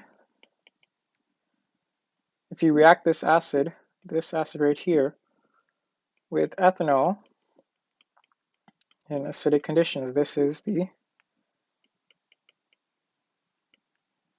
I am running out of space.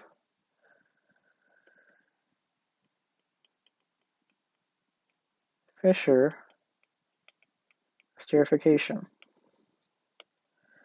So now we are down to a carboxylic acid, and here it's very simple to get to an alcohol, right? And the alcohol that I can think that we can get back to is simply ethanol. So how would we convert from ethanol to this acid right here? So we can do that by simply using the Jones oxidation, because the Jones oxidation is a very strong oxidation reaction, and it's capable of converting even a primary alcohol to a carboxylic acid. It's a very strong oxidation reaction. So, if you used an oxidation reaction such as, using PCC or something, you might end up with only an aldehyde. But this is where the strength of the oxidation reagents come into play. So it's just an important note. But we have come down to a starting material, an alcohol of 3 carbons or less, which is in this case ethanol.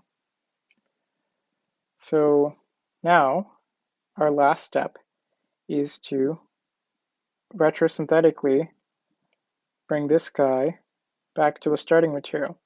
So again, using the same analysis, we see that there are 2 possible options. We can either reduce this all the way back to benzene, or we can reduce this all the way back to aniline. So let's just take this one step at a time and see which of these 2 are the possible starting materials that we can get. To reduce this ester down to a simpler starting material, right? So again, as we had mentioned, the benzene or the aniline, the first thing we need to do, as is the case for the other ester that we just worked on, is we need to make it into an easier form, into an easier carbonyl compound to work with. And one way to do that is we can reach this compound by starting from a carboxylic acid. And again, we can use the same Fischer esterification to get to that point. Now we are actually at a pretty interesting place. We have 2 substituents on this phenyl ring. We have this benzene ring, excuse me. So we have this fluorine substituent, and we have this acid substituent. And the question is, well, which one do we remove first?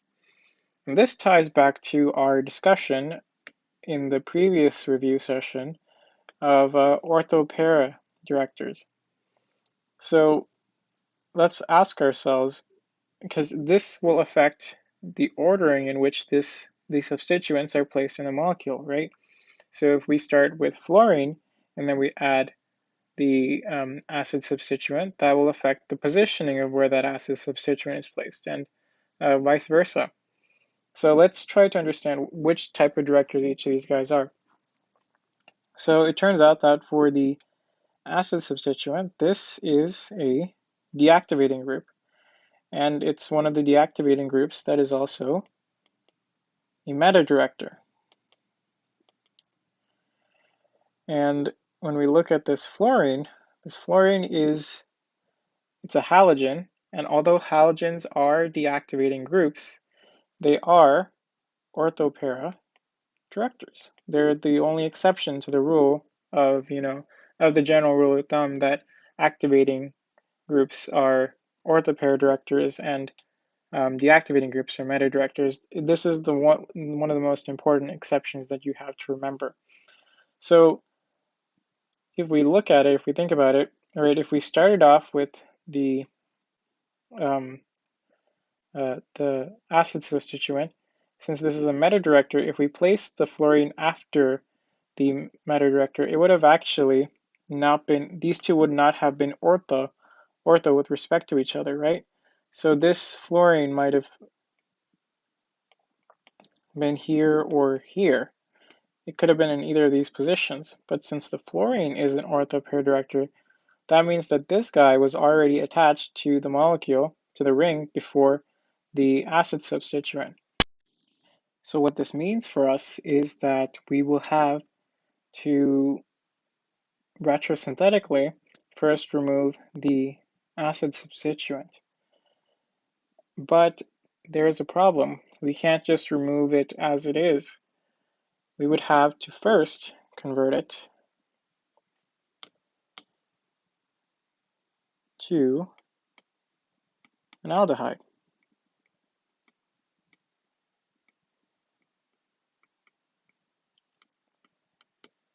And to do this step, it is pretty simple because it's just using Orgo 1 knowledge. All we have to do is use a oxidation reaction. Again, I will use an oxidant like the Jones oxidation. So because it is a strong oxidizing agent. Now we are in a prime position to remove this guy.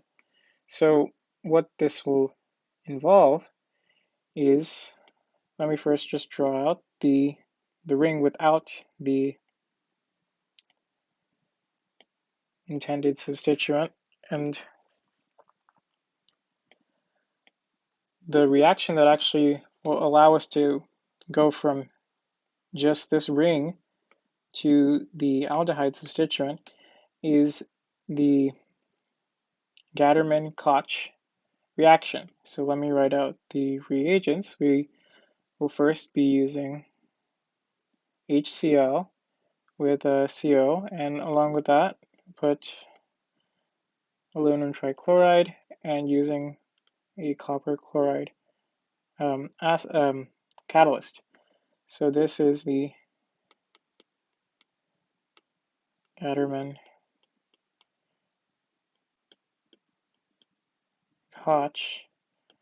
reaction. And now all we have to do is we have to remove this fluorine retrosynthetically. So we would have to think about our final our starting point now. So all we do know is that we can't just start from a benzene and get to this point. We would have to start with, we can start from a aniline. And the reason why is that in order to get to this substituent here, we would have to have a diazonium salt intermediate. So what this will entail, let me first just draw it out.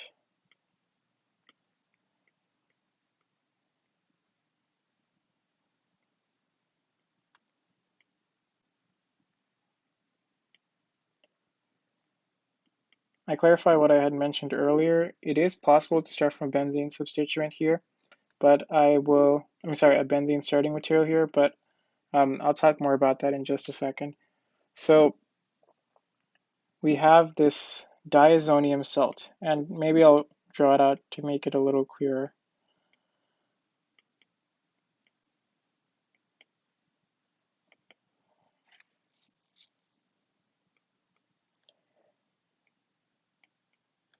And this diazonium salt, the reason why I wrote it in the form of a salt is just so that it can be in a stable form, is because the diazonium salt is a intermediate, can be used as intermediate in acyl chloride synthesis reactions. Sorry, acyl halide synthesis reactions. So this is a very powerful intermediate that can be used to produce the fluorinated, the fluorobenzene. So the reagent that you would typically use is HBF4 and heat to go from the diazonium to a fluorinated benzene. So now we are at this point, and it turns out that we can synthesize this diazonium salt from aniline. As I had mentioned earlier, this is a suitable starting material because all we have to do, it's a direct reaction. NaNO2 to HCl. And the reason why we use these reagents is because NaNO2 and HCl form the nitrosonium ion. So it's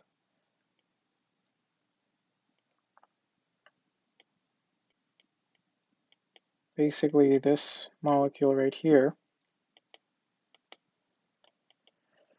And that nitrosonium ion is what leads to the formation, is what converts that amine into a nitrosonium salt. Well, the chlorine comes from the HCl.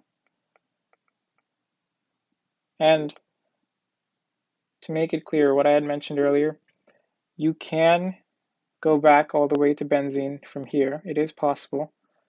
But given that in the instructions we were allowed to have aniline as a starting material, this is where I'll stop.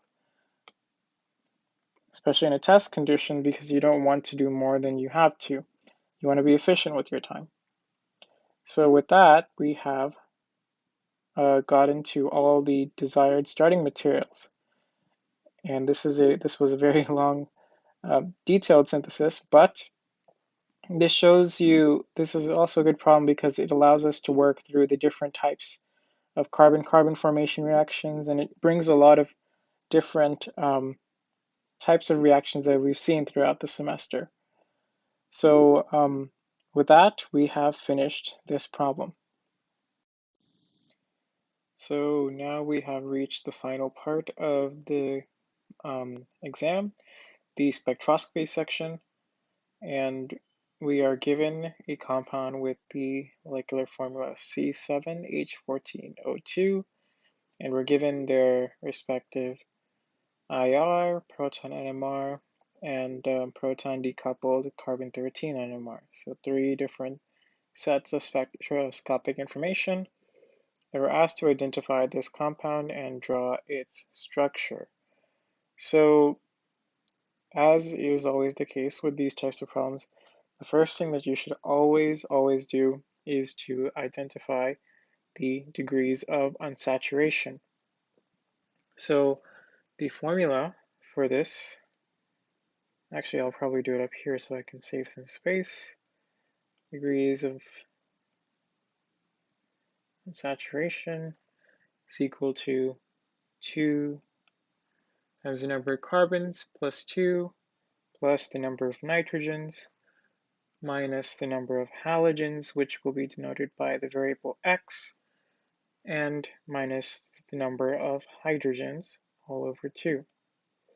So from our formula, we have 7 carbons, we have 0 nitrogens, we have 0 halogens, and we have 14 hydrogens, all of that divided by 2, and we are left with just a degree of unsaturation of 1. Now this 1 can mean it has 2 different potential interpretations, right? It could be 1 double bond or 1 aromatic ring, or I'll just denote it as 1 benzene ring. So there are 2 possibilities, and by looking at the spectra, we can rule out which one is not, which one does not accurately represent the 1 degree of unsaturation. And when we look at our IR spectra, we see, okay, so just to make things easier, I'm going to block out the fingerprint region. So let me do that very quickly.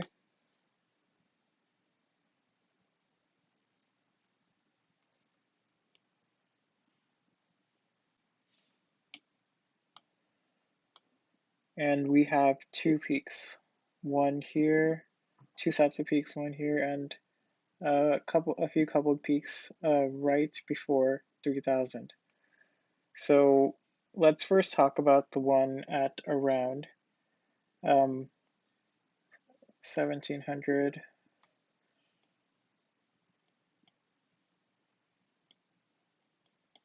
.23. I'm just writing it out so in case you guys can't see this. So this wave number actually corresponds to a CO double bond, the stretching of a CO double bond. So that is a very important piece of information because remember what we had found earlier, that there's 2 possibilities, one that it's a double bond or that it is a benzene ring. And by finding that it is a CO double bond, we find that this double bond is the accurate representation of that 1 degree of unsaturation. So that means there are no benzene rings. So even though there are 7 carbons, it's not like 6 out of the 7 carbons join together to form a benzene ring, which is what we have seen in previous NMR questions, especially ones that we have reviewed in previous review sessions. So that means that all the other bonds must be sigma bonds. So that is a very important piece of information. And when we look at the remaining peaks, the IR spectra, we see that there are peaks corresponding to sp3 hybridized carbons. So that means that there's definitely a carbon chain involved, and somewhere along that carbon chain there is a carbonyl group situated. Now there is a question. The question is, what about that additional oxygen? Because so far this carbonyl group only corresponds to 1. And we know it cannot correspond to, for example, a carboxylic acid because there are no peaks corresponding to a OH group, right? So what this means is that this additional oxygen, there are 2 possibilities. 2 possibilities for oxygen. One is for second oxygen. One is that it could serve as just the oxygen in an ether group, or it could be connected to this CO group right here, and that would be, and it would be in the form of a ether, an ester. So something along the lines of this. And we know that it can't be, again, it can't be an OH group. So it has to be some sort of, it can either be an ether or an ester. And before we go on with the rest of this problem, let's first try to figure out this question. Is it an ether or an ester? And actually, one of the easiest ways to figure this out is actually looking at the carbon-13 NMR. Because when you look at the carbon-13 NMR, there's a peak around 170. Now this peak at 170 could correspond to a few things. Could be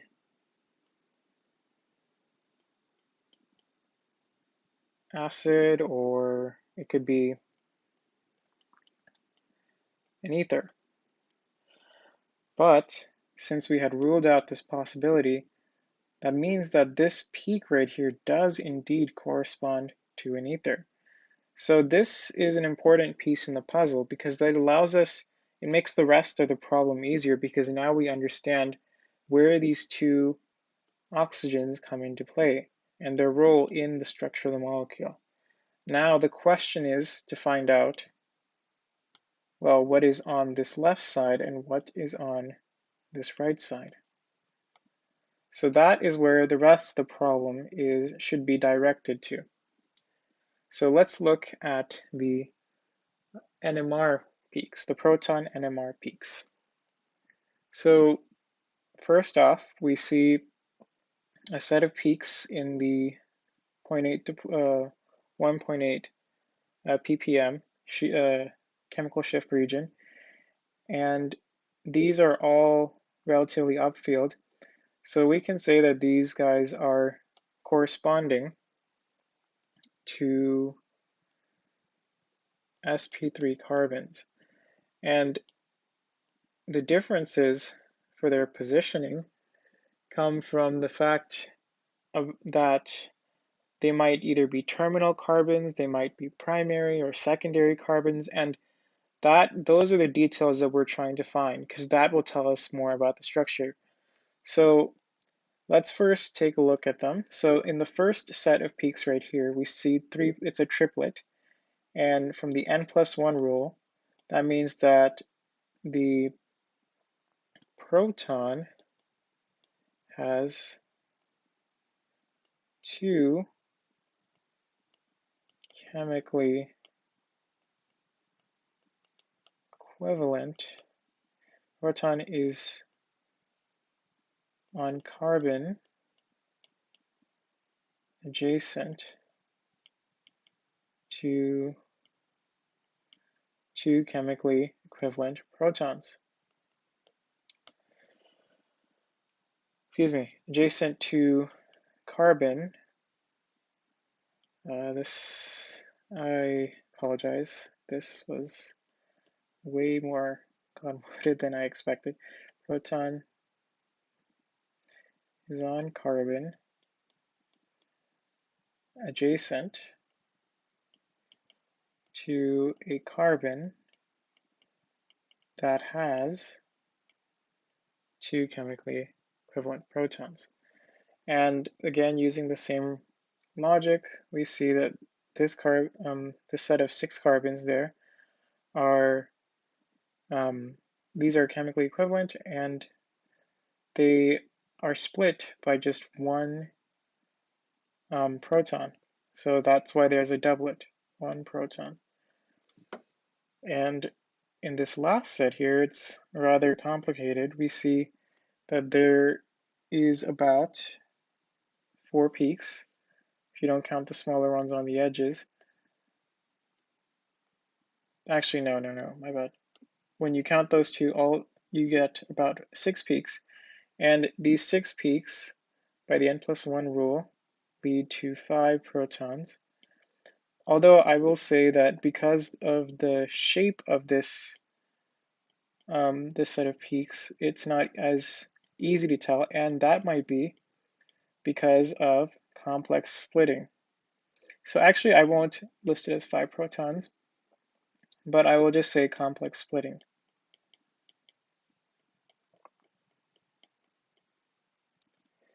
So when we see, so this is the first part of this puzzle.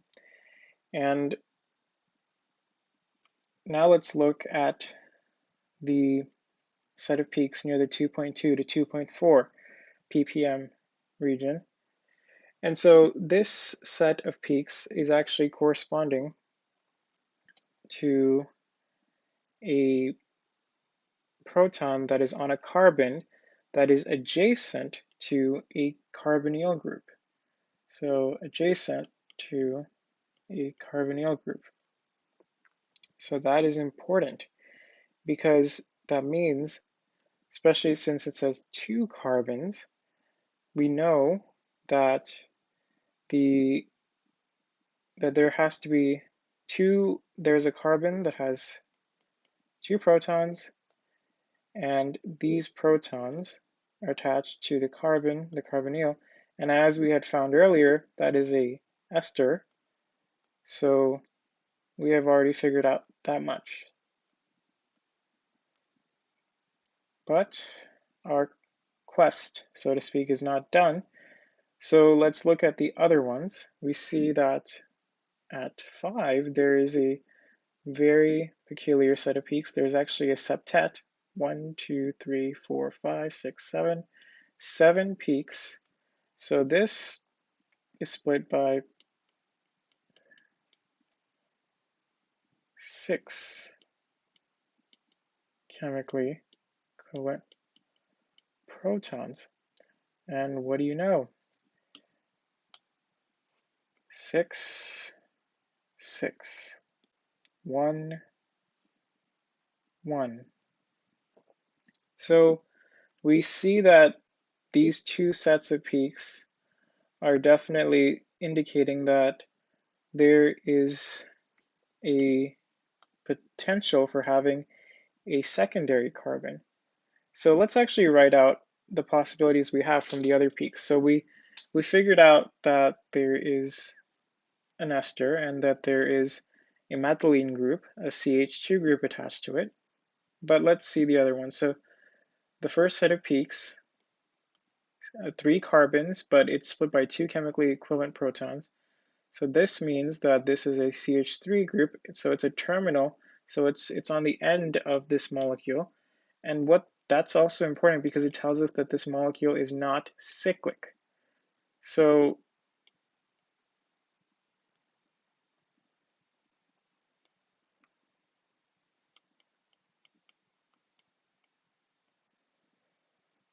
that is actually, excuse me, scrap that. All we can say right now is that there is a terminal end to this molecule, right? So that is the first piece of information we find.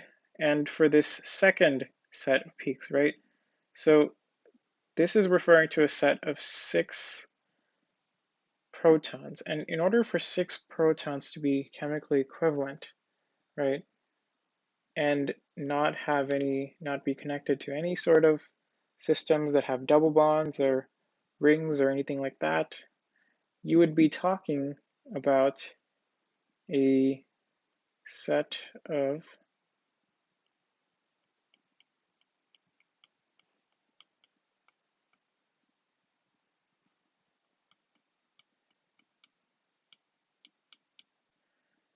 protons like this. So this would be a secondary carbon, and it's adjacent to carbons that together have 6 protons, and they are all split by 1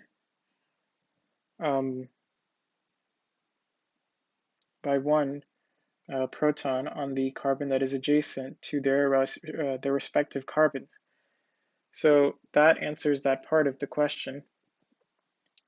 And now the part that we have to understand is this complex splitting part. So we see here that if we can make it out, it would be about 5 peaks. Well, from the n+1 rule, that's why it's not 5 peaks, 5 protons. So the 5 protons actually, it tells us that there is certainly a way that you can link this part of the spectra with this methylene chain here. Because this has what? 2 protons. This has 3 protons. 3 plus 2 is 5. And you can get that combination from situating a methylene group in between that terminal group here and this huge segment here. So in order to do that, you can rewrite the left side actually as CH2 and then bring in this guy over here to complete it. Because now what do you have? You have 2 protons here, and these 2 protons are surrounded by 5 protons altogether.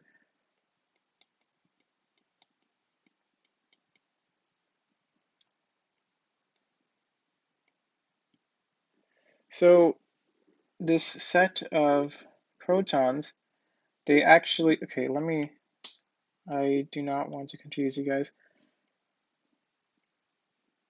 So these 5 are influencing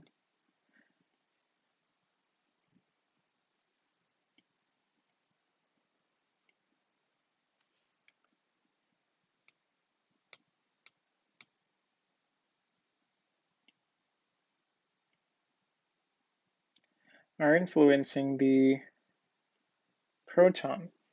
And that's why it's giving, actually in this case, although we would typically call this complex splitting, I apologize for the confusion.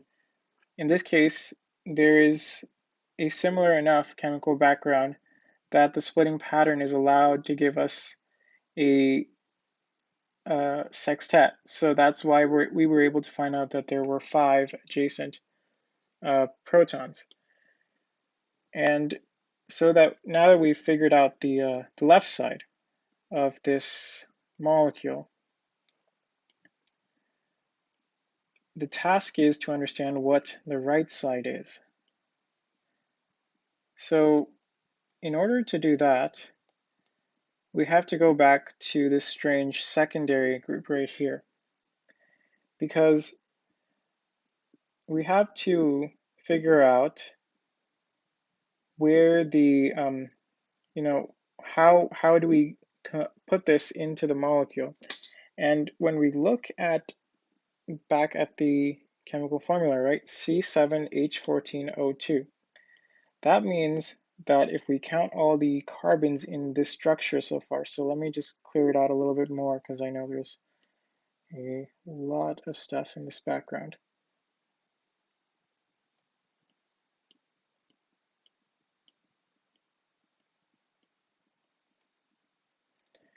So there are 4 carbons and there are 7 hydrogens and 2 oxygens. So the oxygen requirement is met. The 4 carbons plus the 3 carbons from this secondary chain, secondary carbon, and its subsequent carbons will give us 7 carbons. And the 14 carbons here can also be met in a similar way, because on the left side of this group right here, on the left side, there are 7 hydrogens, and on the right side, there are also 7 hydrogens. So that gives us 14 hydrogens when you put them together. And so all this means is that we just have to attach this secondary carbon to the right side of the ester. So let me write that out.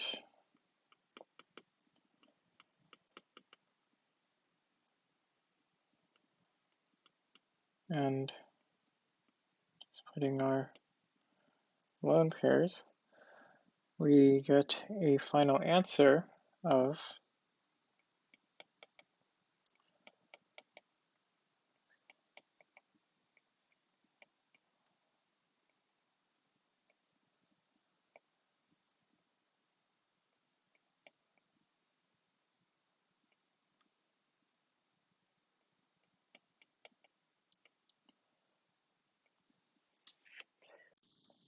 And with that, we finish part F. So now we are in the second part of this review, which is the multiple choice section. I've chosen 5 multiple choice questions that we'll go over, and I'll go through the steps and how you can approach it. And so let's start. So for question 1, we are given a reaction. We're given 2 aldehyde compounds. We're given benzaldehyde.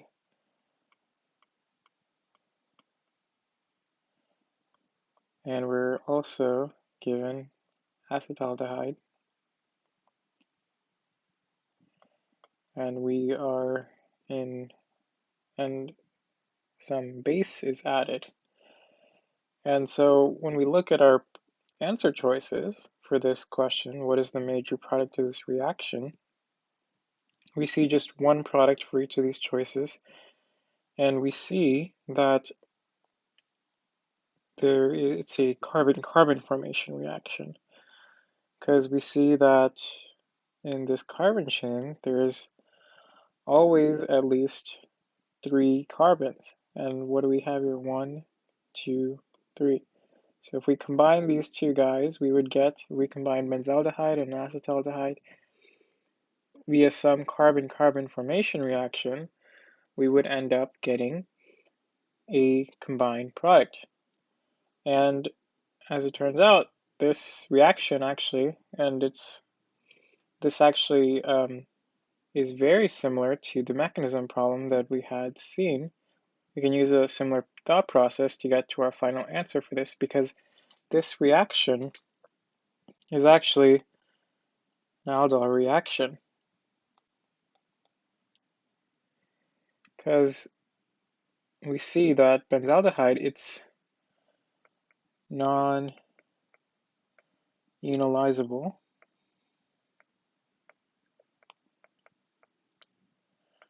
While acetaldehyde is enolizable, because this compound contains alpha protons, while benzaldehyde does not contain alpha protons. So enolates can be formed, and you can do a nucleophilic attack with those enolates to produce the aldol product. So let's figure out what the aldol product is first. So part 1 of this problem will be getting the aldol product. So first things first, we need to form the enolate. And since acetaldehyde is the only enolizable aldehyde that we are provided, let's make the enolate with that compound. So the OH from the base, it attacks this hydrogen and it causes the protons to go here, and we are given the enolate. So this is negatively charged, and the next thing we have to do, let's be thorough, right? Let's write out the resonance form just for the sake of completeness.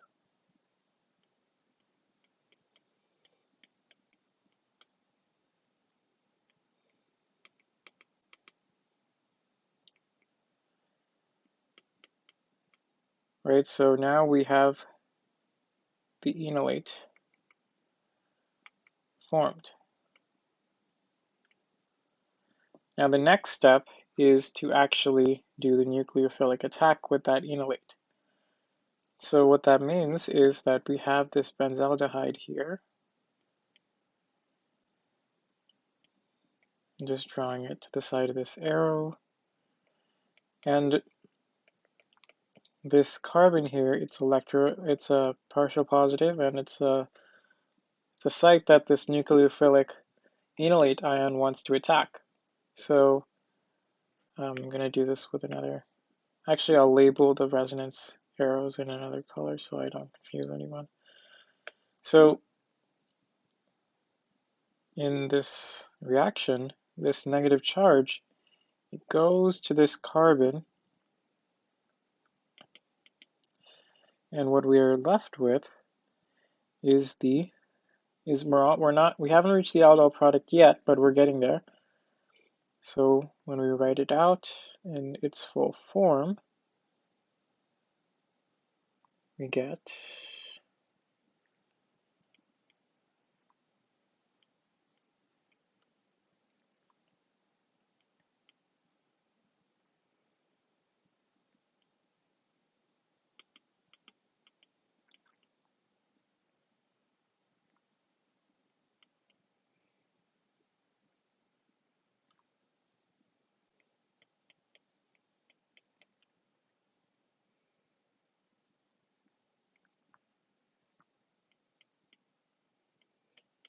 so now we have this form.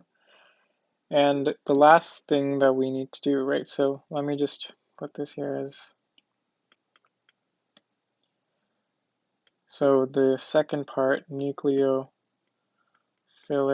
attack, it's also complete. And now the last part of this is protonation. So that gives us, if we have water, for example, in this solution,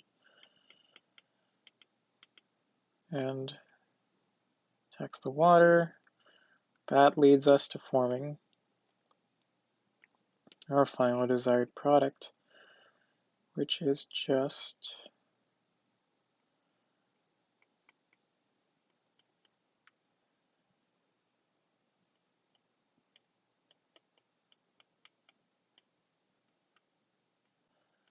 so when we look at our answer choices, we see that actually none of them match our aldol product.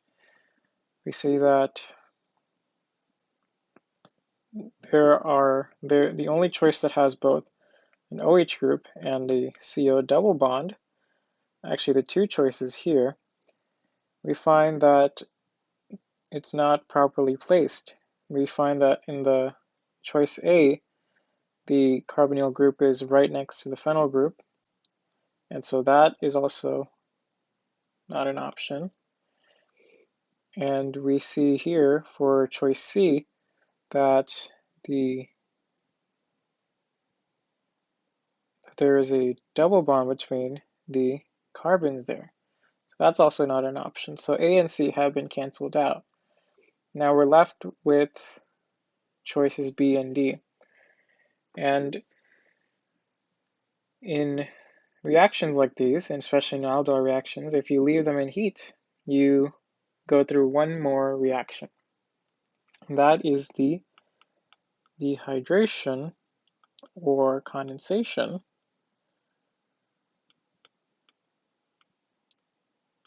reaction. So let's work that out.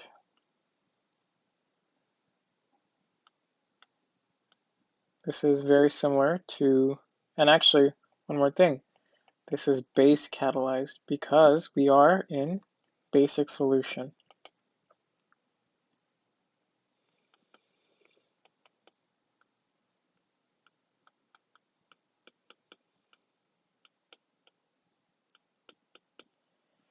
So when the base sees this alpha proton right here, it wants to pluck it off, deprotonation, and this leads to the formation of an enolate again.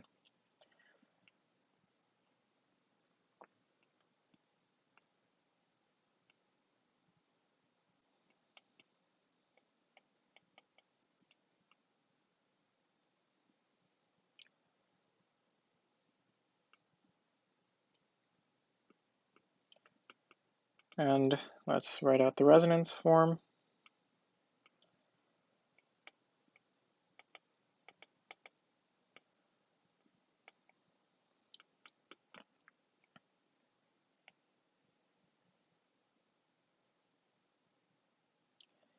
Now, let's see.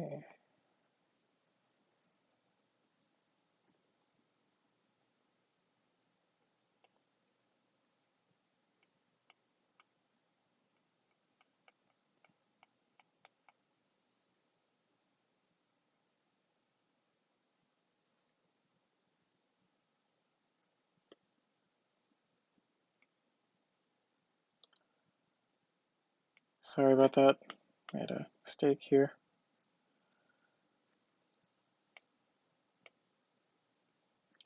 So I'm just drawing out that other form.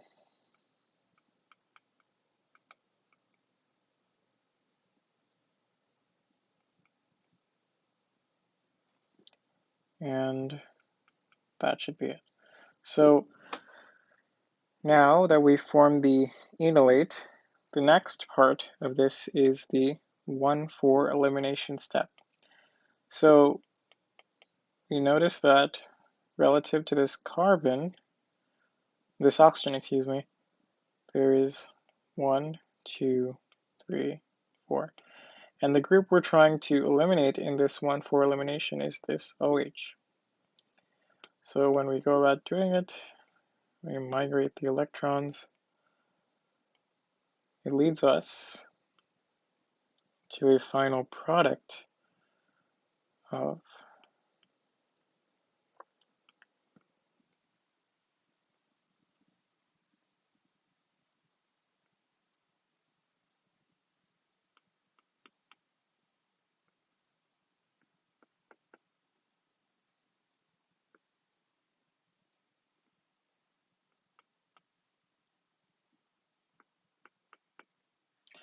and when we look at our answer choices, we are left with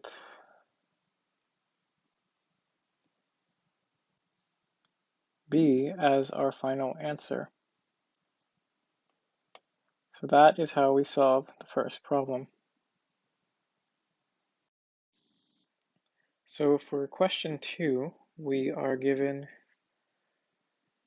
this reaction and we're asked to determine its major product. So let's examine the reagents and understand the course of action that we have to take.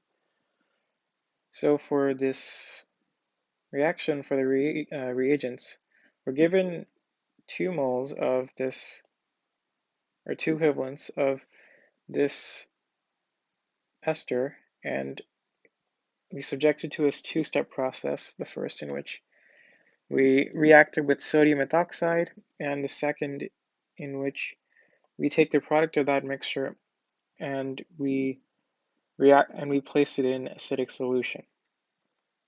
So this reaction actually is the Eisen condensation reaction because it involves the formation of the ester enolate ion and the reaction of that ester enolate ion with an equivalent of the original ester to form a condensation product that must be neutralized in acidic solution in order to give you a stable yield of the final product, which is a beta keto ester.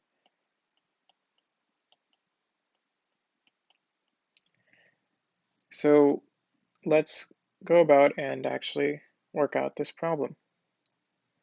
So let's start off with just one equivalent of that original ester that we are provided.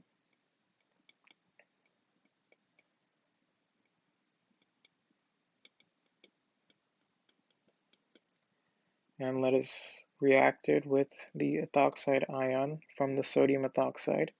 Again, the sodium is left out for reactions like this because the sodium is a spectator ion. And we react, and the lone pair on this ethoxide ion reacts with the alpha proton.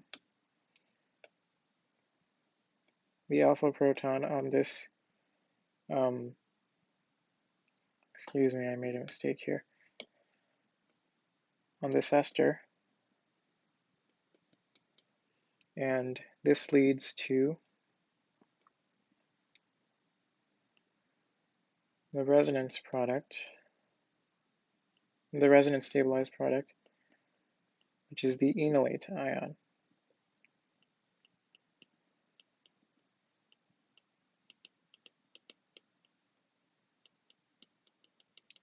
And drawing out its resonance form, I'll use a different color for that.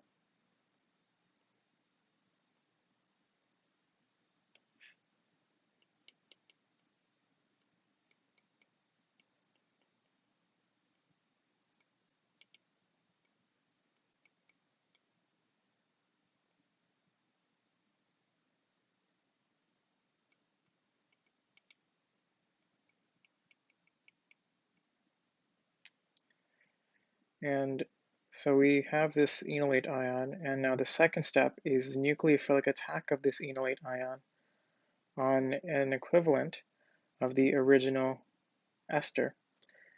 So let me write out the ester.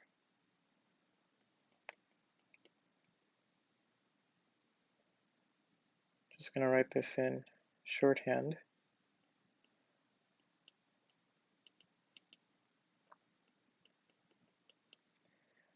So what happens is that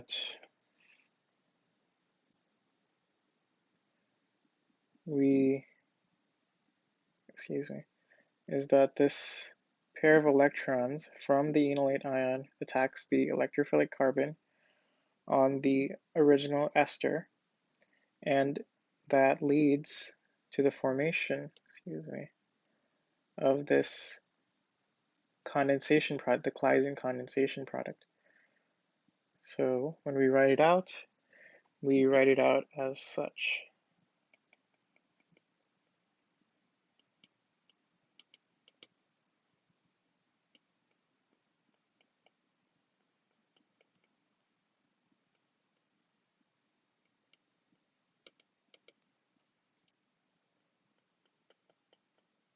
But there is a problem in that this is a very unstable beta keto ester. So even though we have reached a beta keto ester, it's what happens is that there are still ethoxide ions that are remaining in the solution, right? So there is an equilibrium that is established between this and the ethoxide ions that are present in the solution. So what will happen is that there will be the formation of a very resonance stabilized, I'm just trying to get some, maybe just to save some space, I'll write it out here. Yeah, okay. So what this leads to, again, is a very resonance stabilized enolate ion because of the presence of the two carbonyl groups that are right next to this group. So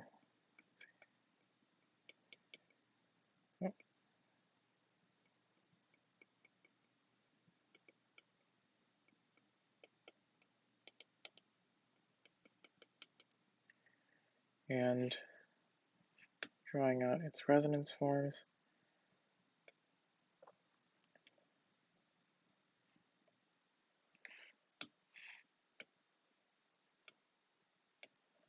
So one of these forms is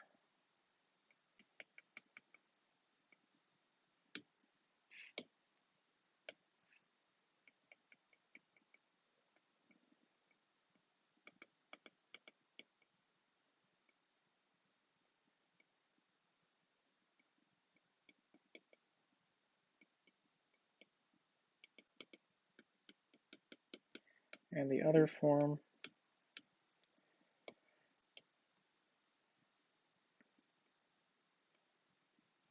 is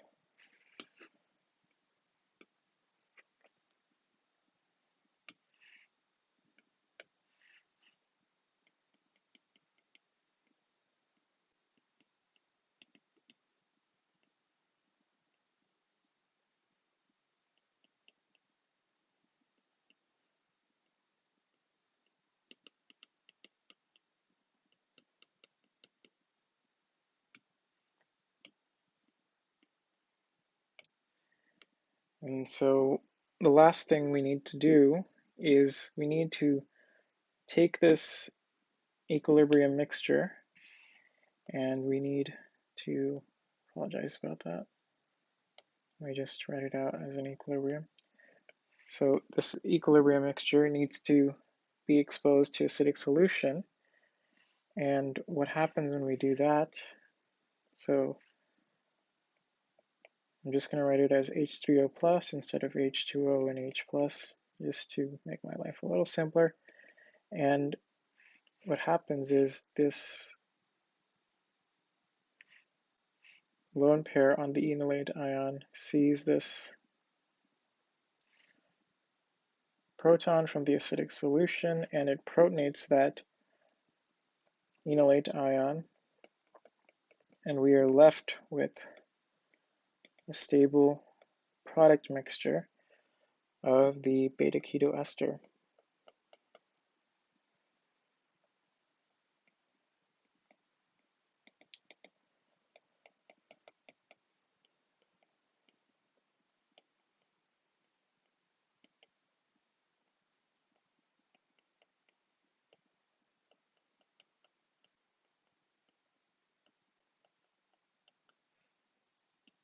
And when we look at our answer choices, that matches B, and so that is our final solution for this problem. And this, so the key thing to know was that we were working with esters, right? And when you have a strong basic ethoxide added to them and then you place it in acidic solution, you're essentially paving the way to form a beta-keto ester, which choice B is. And so with that, we have ended our discussion for this problem. For the third question, we are asked which of these is not a step in the mechanism of the aldol reaction. So we're given different steps in a mechanism for the aldol reaction, and we're asked to figure out which one is not a step. So let's examine each one of these answer choices. So for answer choice A, we see that we have an aldehyde, and that aldehyde is being deprotonated by some base. And we know that this leads to the formation of an enolate ion.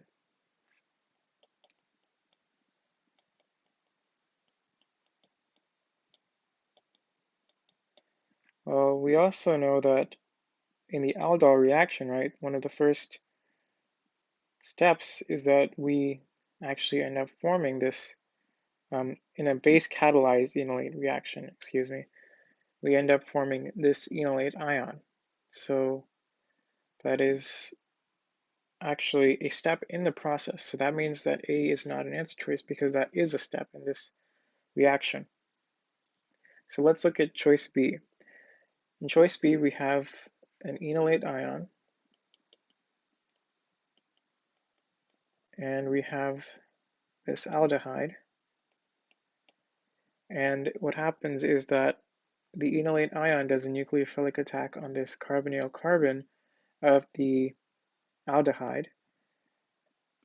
And we do see that when we're trying to form the aldol product, right? So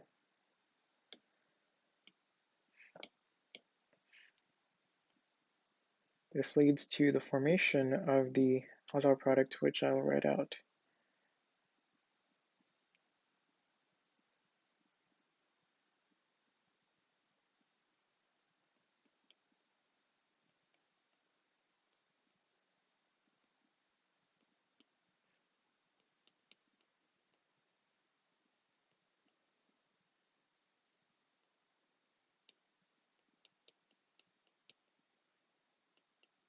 This is the aldol product that we get.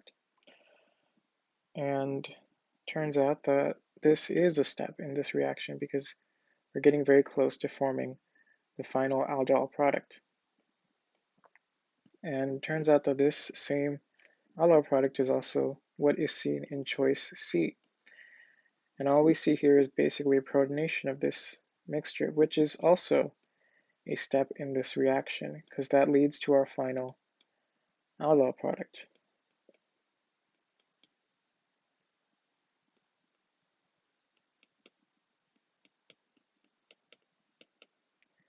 So this can't be a step either. And although D is also an answer by elimination, let's try to understand why this is not possible. So in D, we see that there is a negatively charged oxygen as part of this enolate ion.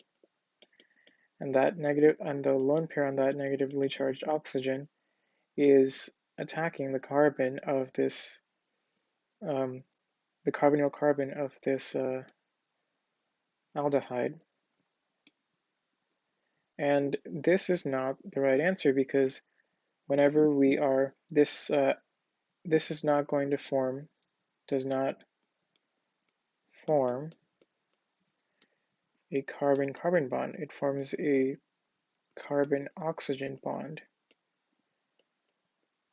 And an aldol reaction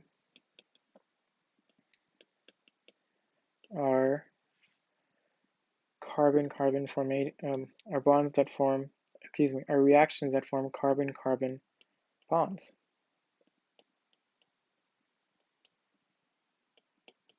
So we know that this cannot be a step in this aldol reaction.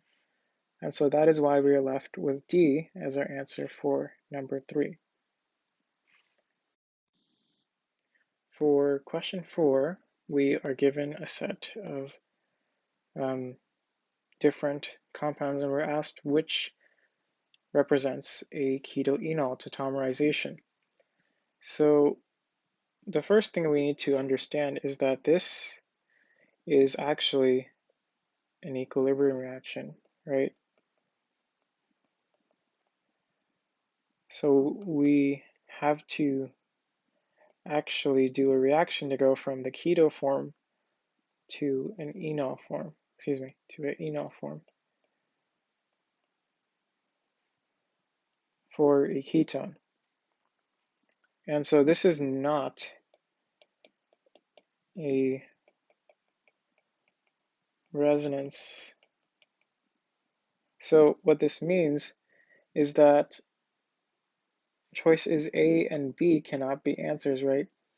Because what we see here is this resonance. These are arrows indicating resonance form. So right off the bat, we can knock out choices A and B. When we look at choice C, on the left side of this equilibrium, we see a simple ketone in its keto form. And on the right side, we see that there is just a secondary alcohol.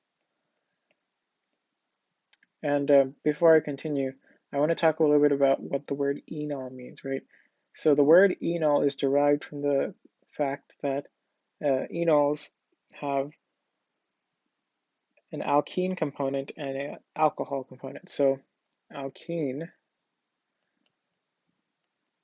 and an alcohol component. So the ene from alkene and ol from alcohol is why we give the name enol.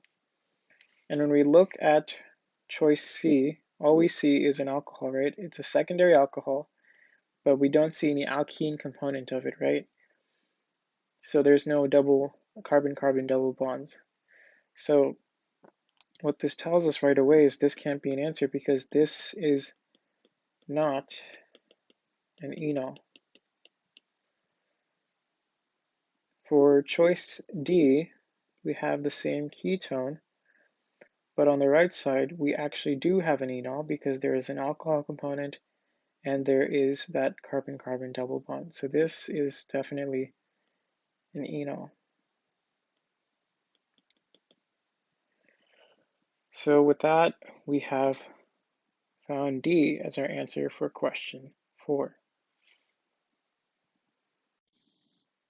So now we have reached the last problem of the multiple choice questions that we're covering. And so let's go dive right in. We see here that we have this ketone and we are subjecting it to a two-step process. The first in which we expose it to chlorine gas and to sodium hydroxide, and in the second step we have a reductive workup with water in just acidic solution.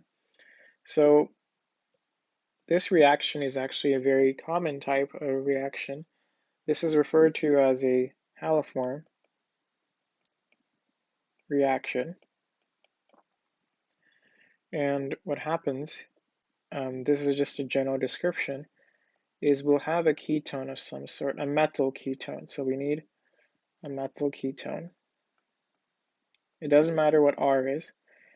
And what happens is in a two-step process, so you first expose it to an excess of sodium hydroxide and some diatomic halogens such as chlorine or bromine. And what this leads to is just a carboxylic acid and a compound known as a haloform, hence the name haloform reaction. So when we actually I know that we don't have to do the mechanism for this reaction, but I want to show you guys how this actually occurs. So in the first step,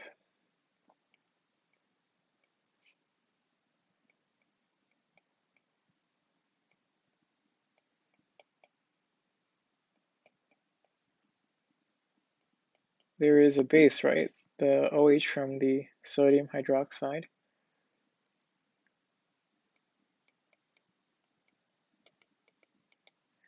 What it does is that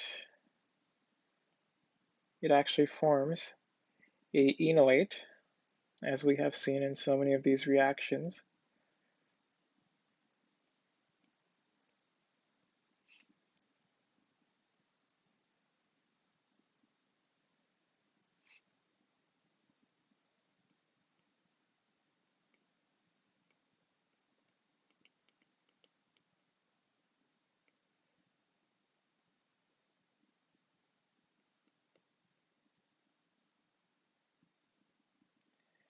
And let me draw out its resonance counterpart.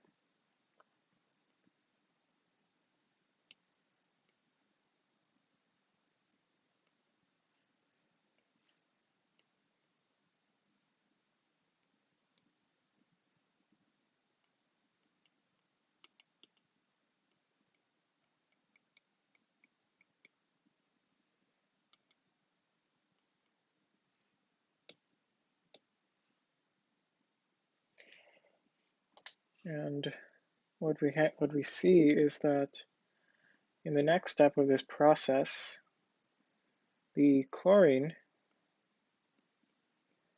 will actually react with this enolate. So this enolate will do a nucleophilic attack on this chlorine. It'll break the chlorine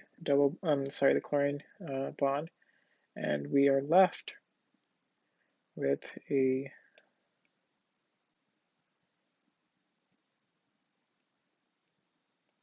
monohalogenated ketone. This is an alpha substitution, an alpha halogenation. So if you repeat this process with the OH and the chlorine atoms present, the chlorine molecules present, right? If you repeat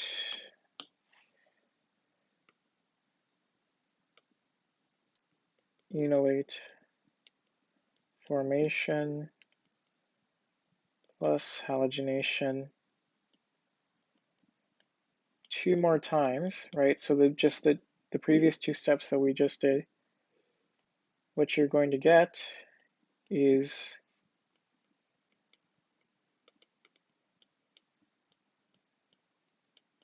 this compound right here. And now we are in a pretty good position because this is a very, very good leaving group. The chlorine atoms are inductive electron withdrawing groups, And this actually causes this to be a very good leaving group, because it's capable of stabilizing any negative charge that it obtains from leaving this molecule.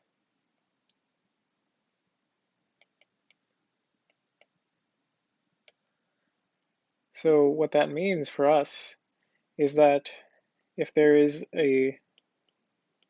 another attack from an OH group, what this is going to lead to is the formation of a negatively charged oxygen, which will then eventually kick out this carbon, this leaving group.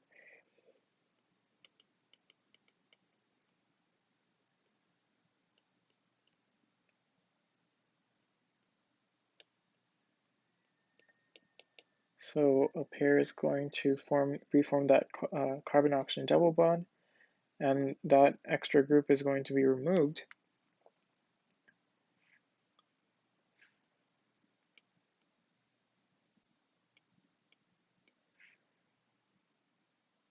And what we are left with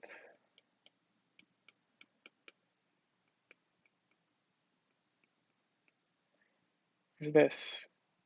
However, we're not finished yet because we haven't done the reductive workup, because of the fact that due to the presence of this, since we're in basic solution, right, this proton from the acid can always be deprotonated or protonated in an equilibrium. Just like we saw in the case of the question with the Claisen condensation, since we were in a mixture of sodium ethoxide that caused the final beta keto ester to be in equilibrium with its enolate ion, and in order to produce a stable yield of that product, we had to react it. We had to expose it to acidic solution in order to protonate that enolate ion. So that's why you'll often see a reductive workup that is used in these condensation reactions, because the enolate ion or some sort of anion is always, it's always possible to be formed. So reductive workup.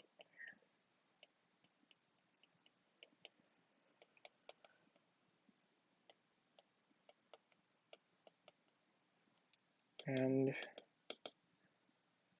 what happens is that after this, we are left with just our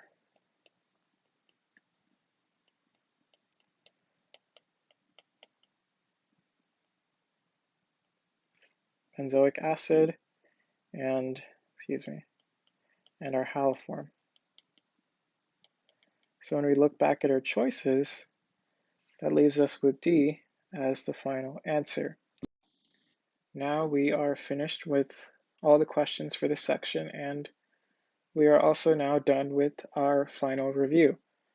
So thank you guys so much for taking the time to attend this review session. I hope that it was helpful, and thank you to our new academic chief intern, Mark, for helping me with this review session. And I wish you guys the best of luck in your exams. If you guys have any questions, feel free to reach out to me, Danny, or our new interns, Mark or Nick.